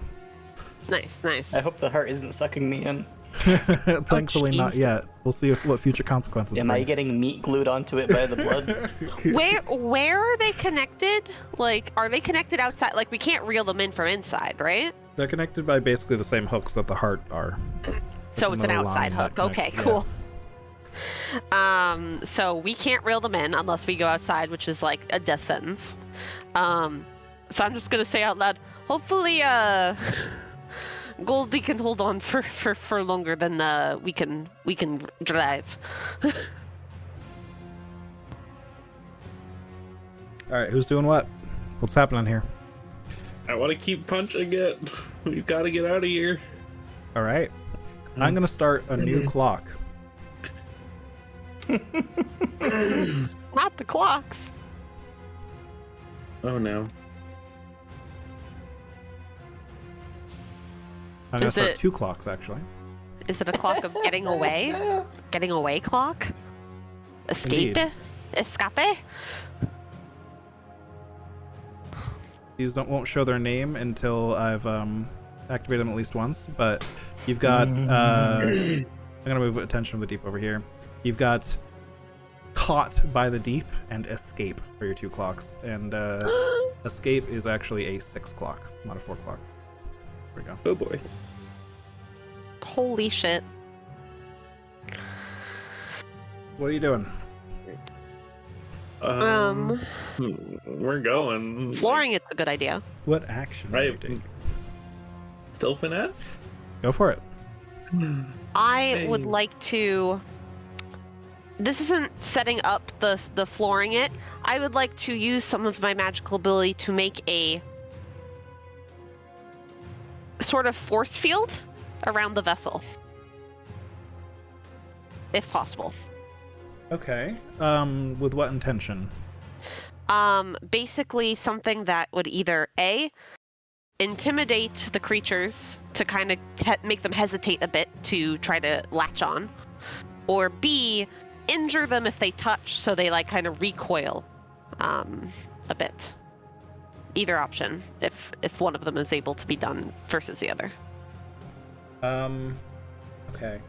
Or maybe like, maybe like a thing that it, instead of becoming a force field, it's an illusory thing that turns basically the entire vessel and like the chain of the heart, turning that into the sea snake, like making it look like the sea snake. All right. I think potentially hold that thought because there's nothing for you to affect with it yet. Oh, okay. But that could be like a good resistance roll or something later if there's a consequence and you want to resist it, or if something latches onto your vehicle and you want to get rid of it, something like that. But they haven't Okay. caught you yet. None of them are close enough for any of that to take effect yet. But I like the thought. Just hold on to it. Oh, okay. What are you doing, Ilith? Going fast. Yeah. All right. So this is another desperate great finesse roll. All right. And I'm gonna daredevil it again. Partial success. Partial success. Okay, so because it was a great effect, you did get a success. You get 3 ticks on the escape. Oof. I'm also going to tick Caught by the Deep in half because it was desperate. And instead of doing 3 ticks on Caught by the Deep because it was desperate, I'm instead going to have something to catch up to Goldie and Chris. Oh no. A small octopus-like creature, except the entire upper half of it, the top of its head basically, is just a gaping mouth with rows of teeth, has caught up to you, Goldie. Can I spend a stress, rip the flare that was totally on the leg of my suit this entire time and shove it into its mouth? Sure, what's the stress No. for? Is that a... For grabbing a flare that I didn't have. Oh, as a flashback? Sure. Yeah. Yes. Absolutely. All right. Took the stress, and guess that would be What kind of roll are Tinker? you making? Yeah, Tinker works. I'll take it. If you want to have prepared your suit with a bunch of goodies ahead of time, that makes sense to me. yeah. So I'll say this is, again, desperate because the thing is right on you and it's going to hurt you Yep. if you fail. But it'll have standard effect. It'll chase the thing away if you're successful at Okay, it. which is going to be less effect, so it'll be limited. Indeed. I'll be at -1 die.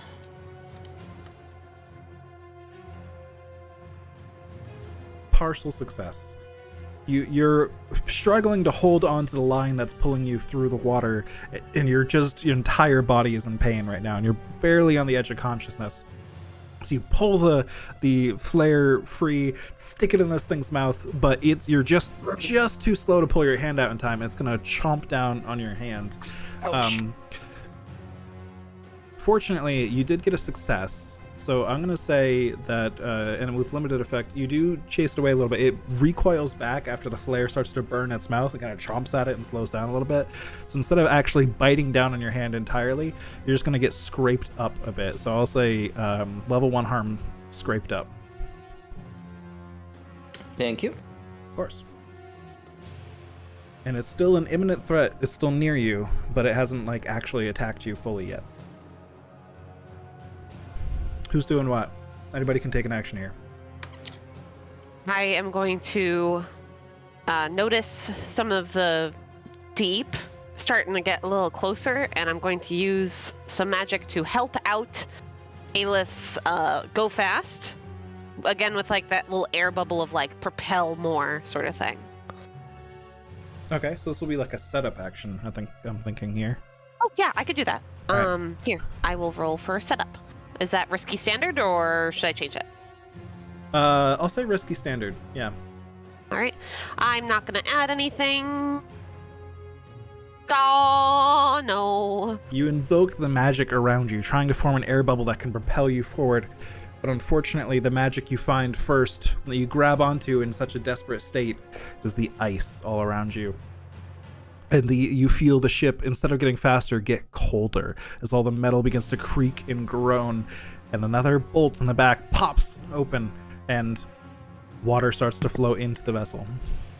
I would like to resist this magical effect. You may do so. I'll say this is resolve if you're trying to alter the magic not being what you want it to be. Basically, I'm trying to counterspell. Okay. Yeah, you're trying to... Yeah, you're trying to reach out to these arcane forces and the spirits around you, and they're just not doing what you say. So you have to Alright. really push through and get what you want. Oh. 0 stress. Okay. So you resist that consequence, and when you feel the ice magic around you, you resist and you don't pull on it. You manage to stop yourself in time. I just yell out to Ilith, my magic is not working. The spirits are not working with me. You're going to have to push forward yourself. Goldie, would you like to do anything, or are we doing Ilith here? What's going on? I don't know that I have anything more I can do. Fair enough. Great, my best option is go fast. Go fast. Okay, yeah. I'll say if you're doing another finesse, that's another desperate great, which means if you Alright. succeed, that would tick all 3 ticks of your escape, but there's a consequence. You're definitely going to be caught. You can trade that for risky standard, or there's a bunch of different things you can do, but pushing yourself, devil's bargains. Can I hear a devil's bargain? Sure. I'll say devil's bargain, you get an extra die, but the speed you go at is going to be pretty violent, and it's going to tear off some chunks of the heart. That's better than getting caught and dying. Yeah, I'll take it. Okay. So you get plus 1 die. And I'm gonna add another die from Daredevil. That's a lot of die. There we The go. whole success. You That speed Daredevil, away. though. You shed off some chunks of the heart, and Goldie, you see this behind you as you're almost resting against the heart. Some of the hooks pull a chunk out of the heart, and the hook's now dangling free, and like a whole valve falls off the heart, and the pack behind you just tears into it and begins devouring it, Nice. which gives you some extra space as well. And now you guys are far ahead of the pack of the deep sea creatures. And with a great effect, you fill up the escape clock. As you make it out away from the murky blood into the clear ocean waters. For now, you have some time on your hands. There's not any imminent danger, but you're still not quite home yet. Vasavi is going to tell Ilith we shouldn't halt. We should just keep going. As a reminder, you do have crewmates in the water with limited air. Vasavi knows that, but we're trying to see if Ilith doesn't know that. I'm sorry. Understandable. I'm hoping. I'm gonna Ilith haunt can- you can so do- hard. You are free to do that, my friend. The crabs will never leave you. They will always watch for the rest of your Like, life. how far fucking hate away are we? crabs. I mean, it's a long journey. It's not like a simple, quick and easy journey back to Not Belwick. from home, but from the body. How far away would you like to be by the time you start doing other things? You can just continue traveling as far as you want. By escaping, I mean. Like, once we're safe. I'll say you probably drew a lot of the attention of the security forces above that were circling this area, and they probably got close Yeah. to the body than you went under them and away from them. Yeah. And your ship was boosted in speed by Goldie earlier. I'd say you're pretty good distance. You've probably got a few minutes lead at least. Vasavi's gonna say, can we push forward just a couple more 100 meters and then we can get our crew members. They should be able to hold on for a couple more minutes, but I want to make sure we're completely in the clear. Alright, I guess.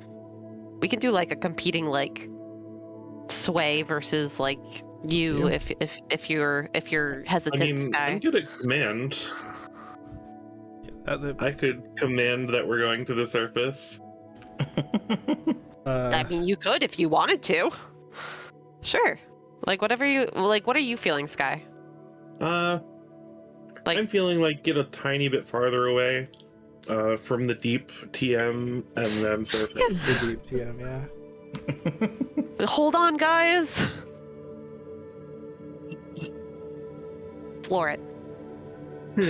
I'm not flooring it. I want to sneak because we avoided them. All right. So give me if you're Sniff trying to it. sneak and prowl, Mhm. give me that roll. I'll say this is risky standard. Risky standard. All right. Oh, All right. Successful. You managed to sneak and avoid the remaining security in the area. Most of them are headed towards the body still. Easy to avoid. yes. If you surface, I can reel them in. All right. I will begin to surface. That's easy enough. You find a spot. We'll say this is part of the previous prowl. You find a spot that is no security around for now. Right. I open up the hatch and get out and go over to where the hook is attached. All right. You see Goldie clutching onto one of the hooks with Chris just kind of under an arm, floating by the heart. I'm not sure that I'm in a state of what could legally be considered consciousness at this moment. Are they underwater or are they above water? Like, are they able to take a breath? Shallowly Well, the underwater. heart sinks. Okay. Also, we have diving helmets on. Yeah, you that's guys, good. they have air, but they're it's a much more limited supply than the main sub has. Okay. Specifically, we can't come up and take a breath. Oh, okay. Yeah, neither of them are moving. So one of my arms is like occupied with the hook, so I only have one arm to kind of do this. But I'm going to wave at them and hope that they see me, and bend down to like start reeling them in. And I'm going to cut the line. Give me an action roll.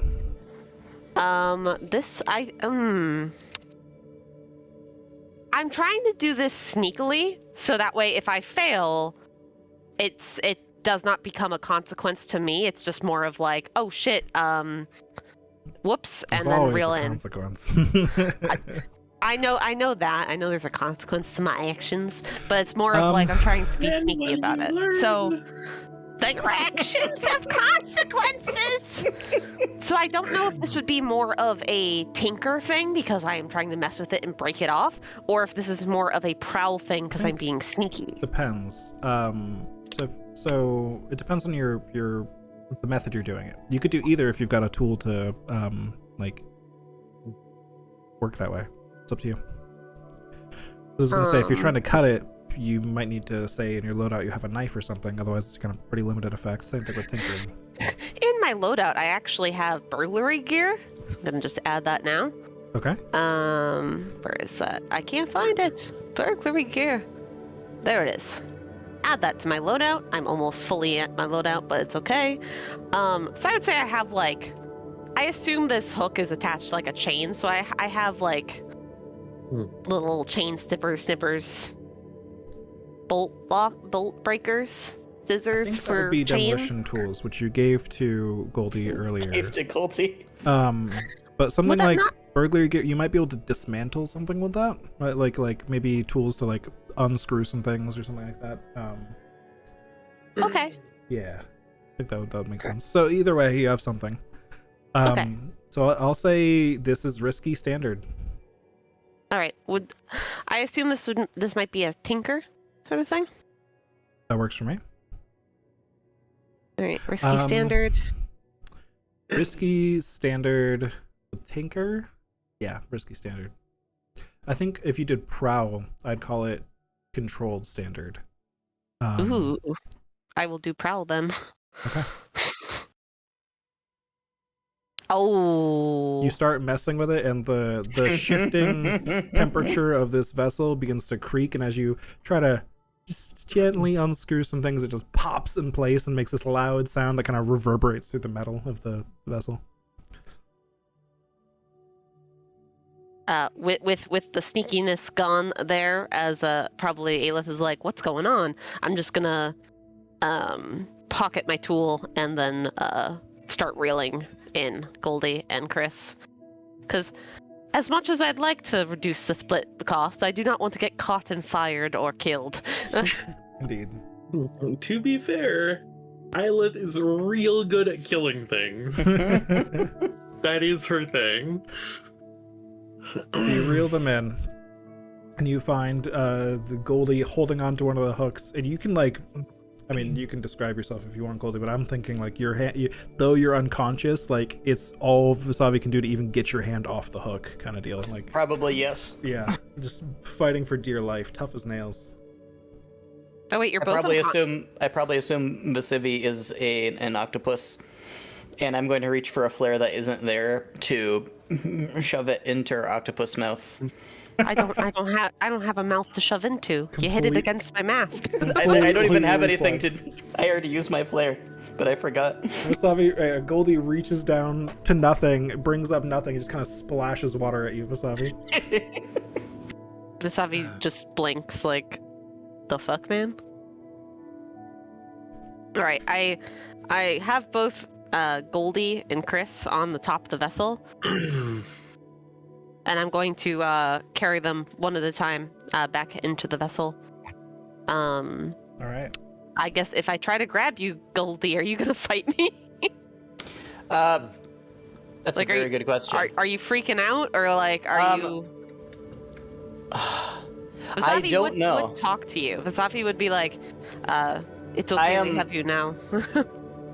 I have suffered tremendous blood loss, am in incredible pain, and am 1 bar away from maxing out my stress.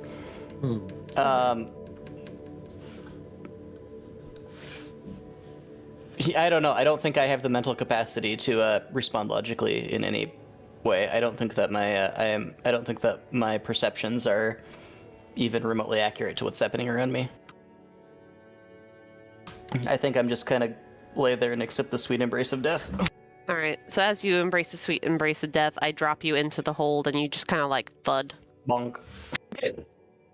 And then I go and pick up Chris. And if I was an asshole, I'd slit her throat right now.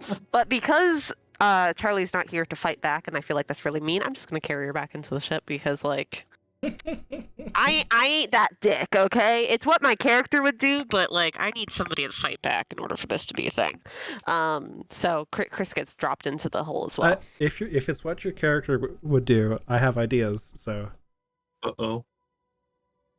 If there's a way that it just doesn't auto kill Chris, I will try it. Yeah, I'll say. But I don't want to auto kill and not like give his character a chance to live, you know? I'll give you a special devil's bargain here in that I mean, there's a chance of you not just being automatically successful here. Yes, I'll tell you that as the GM. Like. So. Okay. I would like to try and make the split 3 ways instead of 4. Vasavi is a greedy bastard. So, I, the GM, a little bit lied earlier, in that I said when you fill your stress meter and trauma out, you're taken out of the score. Technically, you're taken out of the scene, and then in a future scene, you can return with a new fancy trauma. So. Oh, what trauma does Chris have? Normally Chris would get to pick that. Chris is not here to pick that. So I am going to pick Paranoid. And as you lean over Chris, It's only paranoid when it's for no good reason. and you're ready to slice her throat, she wakes up from well, I mean, you can go ahead and make a roll for it, actually. We'll see what the consequences are, but yeah, this is what I mean by there's a chance of things not going perfectly for you here. Okay. I mean, since she is unconscious, like before I step forward, Vasavi would be the cocky, greedy bastard that they are, and be like, yes, this is easy picking, no one will ever know, and would definitely like take the opportunity before she wakes up and goes, what would I be rolling, like what would I be rolling for this? That's up to you. If I had to suggest, I would say prowl or hunt, but that's, you could roll whatever you want here as long as you can justify it. You could roll tinker if you say I poison her, or you could roll arcane if you want to say like I don't know, do some magic shit, or I don't know, whatever. Can I place a hand on her head and try to scramble her brain with magic? Okay. I'll say this is desperate standard.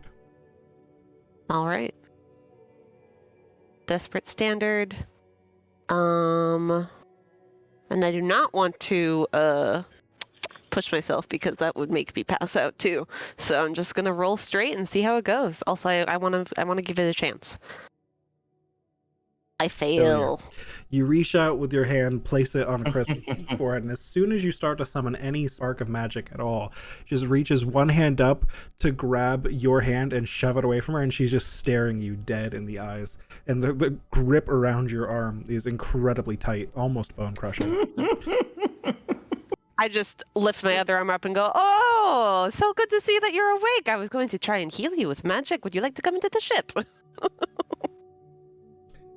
I'm not going to do a Chris voice and roleplay as Chris. I'll say, Chris will come down, but now you've got Chris watching you like a hawk, and you're not going to have any more opportunities. As she should. All right. There's no indication that Ilith would suspect anything, right? Like, or any noise made. The vibe I got from Chris, being tough as nails and stuff, is really just to keep this like a personal vendetta against Vasavi, and probably be the first to strike if Vasavi tries to do anything. Is kind of the idea I get, rather than let's share this information. Plus, she's paranoid, so she might just like True. He is be a paranoid little now. fucked up. She might not trust any of you right now. Oh, that would suck. But you're all now safe. And unless there's anything else, you guys can return and complete a successful score. Vasavi's had his chances to attempt anything. Vasavi is okay with splitting 4 ways now. I'm sorry, he's like not the best person. I literally did say it at the start. Don't worry. I get it. And that's the cool thing about this system, is there's a lot of opportunities for still acting that out without it always going poorly. Just nice. There's a lot of control over it. Or being the dick always. I did like me like leaving Chris, and then Goldie's like, I'm a saver. That made a really cool hero moment for Goldie. Yeah. Ashley was very happy with them. I don't like being the bad guy. It's weird being bad, but I've never been a bad guy before, so I want to. You just burn a whole library? What? This is. Do you see how bad I am at being bad in there? So, you guys get the trash can back to your headquarters. It's a cave that leads up underneath Goldie's mansion, the house, the Kiwi's clever comrade's base of operations, where you keep your vessel. And there you're able to stash the heart. Fantastic. That's Just kind of stick it on some ice. Yeah, perfect. You get a nice big, you had a nice big ice bath ready for it to preserve it. And a couple of days, once we've all indulged our vices a bit, we'll see who we can get to buy this baby. Indeed. Nice. Any other role playing you guys want to get through? Don't think so. I think I'm good. I'm sad I'm not able to do a ghost contract at any point, but That didn't come up, yeah. will we be able to like play this like type of game in the future? Potentially. I don't have plans yet, but yeah, potentially. Okay. It doesn't have to be the same characters. I just like It's really a fun love this system. this system System's for yes, sorry, I thought you were asking about the same characters. I fully intend to keep running this system in the future. It's my favorite so far. I really like it. Oh, that's fantastic! I like want to try it out more with like different characters and stuff, Yeah. and different backgrounds At or some not background point- classes. I think I want to at some point I think I want to write my own hack of it for Aseira and do like actually Aseira flavored things. That would for be it. awesome. Yeah. It'd be that'd cool. super It'd be cool to do that for like the campaign when the campaign ends up being a thing. Yeah, 100%. So yeah. Thank you guys I for loved playing. This is fun. Thank you very Thanks much for for running. running. It was fantastic to finally be able to play in this system. I've Right? wanted to for years. It's super fun. Yep. It's just super freeform and improv-y, and you can just really Yes. make really cool dramatic scenes with it. So I got Not- to be the getaway driver, 10 out of 10. Yeah. Not entirely sure how I feel about the skill system. Like I like the justify the thing you're doing, but like I pretty much was able to get through the entire game just using Tinker, and I felt like there was no reason to have anything else on my sheet, especially Yeah. if you have a moderately sized crew where you ideally have a specialist in multiple things. Like, Yeah, I would say Yeah. in the future. Oh, sorry. oh Continue. yeah, I wasn't grunting at you. I don't know. It feels just a little disjointed from the rest of the game. Like I have seen really similar skill mechanics in other systems, and it just doesn't feel like it integrates into all the Yeah. other systems that work together. I do think part of that might be because of having to reflavor things for this system and not having for this world and not having more accurate verbs for all of the things you'd want to do, and so I kind of just let things be a little more freeform. But from what I gather in the base system and what I've seen in actual plays and things, the system is very cleverly designed so that a lot of the verbs that come up most frequently will have different positions and effects more often. So you might be like, can I tinker here? Well, sure, but because you're tinkering instead of prowling, that's going to be, noisier, so it's going to reduce you're going to be desperate. Yeah, that makes sense. Whereas in this situation, once you guys got under gunfire, that kind of thing went out the window, so. Yeah.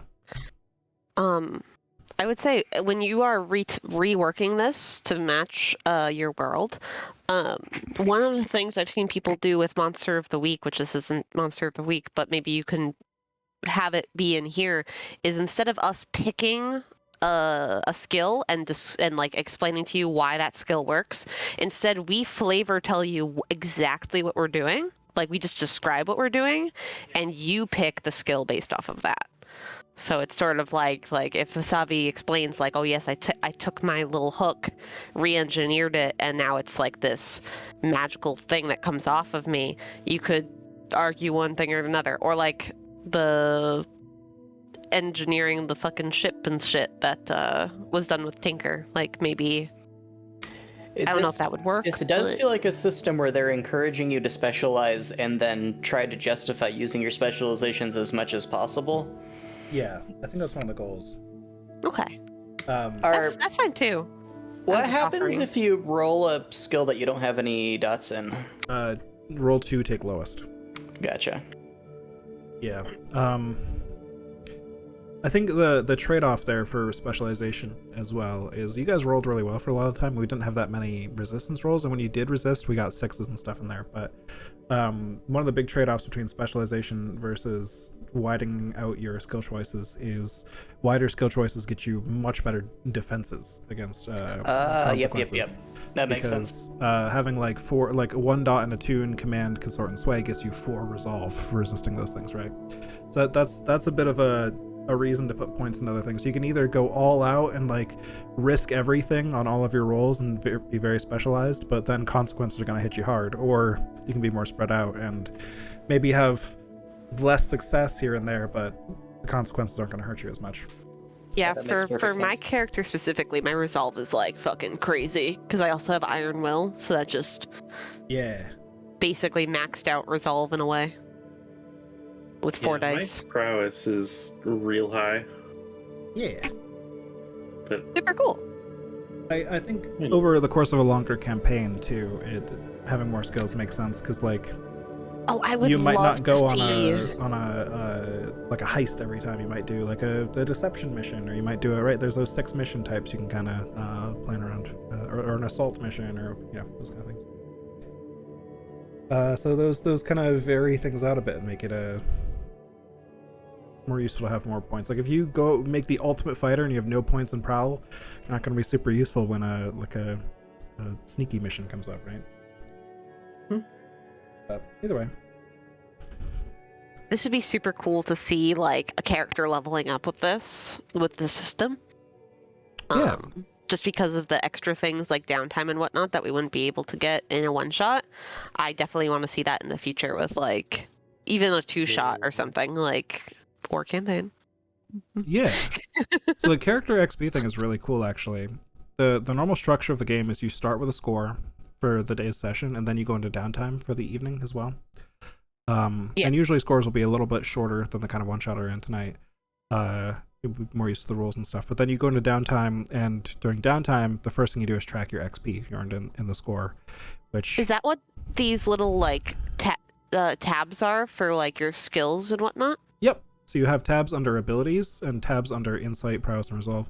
Every time you roll a desperate action, you check 1 XP by that attribute. So, for example, if you roll a lot of desperate prowls, you'd accumulate some prowess XP. Then you could check a new skill in prowess somewhere when that fills up. That's super cool, actually. Your abilities, right? It is pretty cool. Your abilities are... Boy, I feel like this Foundry system doesn't mention it like it should. But for your ability XP and getting new like class features and stuff, your class comes with some XP triggers on it. So playing different playbooks means you have different ways of getting XP. Additionally, your heritage would, things like that, like, really playing up your character's heritage will earn you more XP. Doing like really ridiculous missions will earn you more XP. There's a whole bunch of systems for it. It's like a whole section of the book just on what happens in downtime and stuff. I'd love to run that at some point, but I think that's more of a big campaign thing. So You make me want to run a session like this. it's fun. Of this thing. But my next campaign that I'm planning is going to be a book campaign from 5e, so it has to be in the 5e system. I think my favorite thing about preparing for this system is I literally wrote down like 5 things in prep for this whole. I wrote down, we got like the giant sea snake body, the blood corrupts you, there are corrupted monsters nearby, and like there's security ships running around it, and then everything else we just did on the fly as we went. I didn't prepare anything. I totally forgot to use one of my features. Oh, rip! What was it? Yeah, you aren't affected by quality or tier when you bypass security measures. Oh, yeah, that would have been helpful. Yep. That makes you really good at sneaking past, for example, very large security forces. Yeah. Oh well, it worked out. Mm-hmm. And early on, you rolled so many 6s anyways that it didn't even matter. Yep.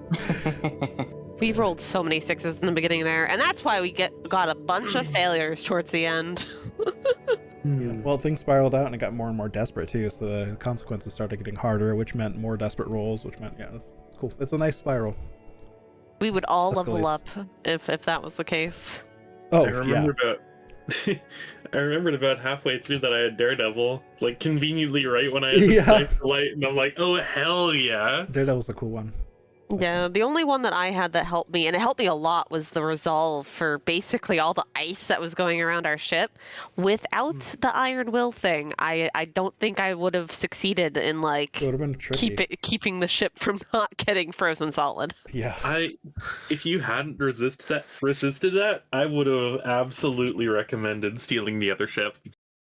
That's a possibility. that You would could have be done fun. that. That would have That would been have been hilarious. Like, But the trash can. It would have called it the dustbin.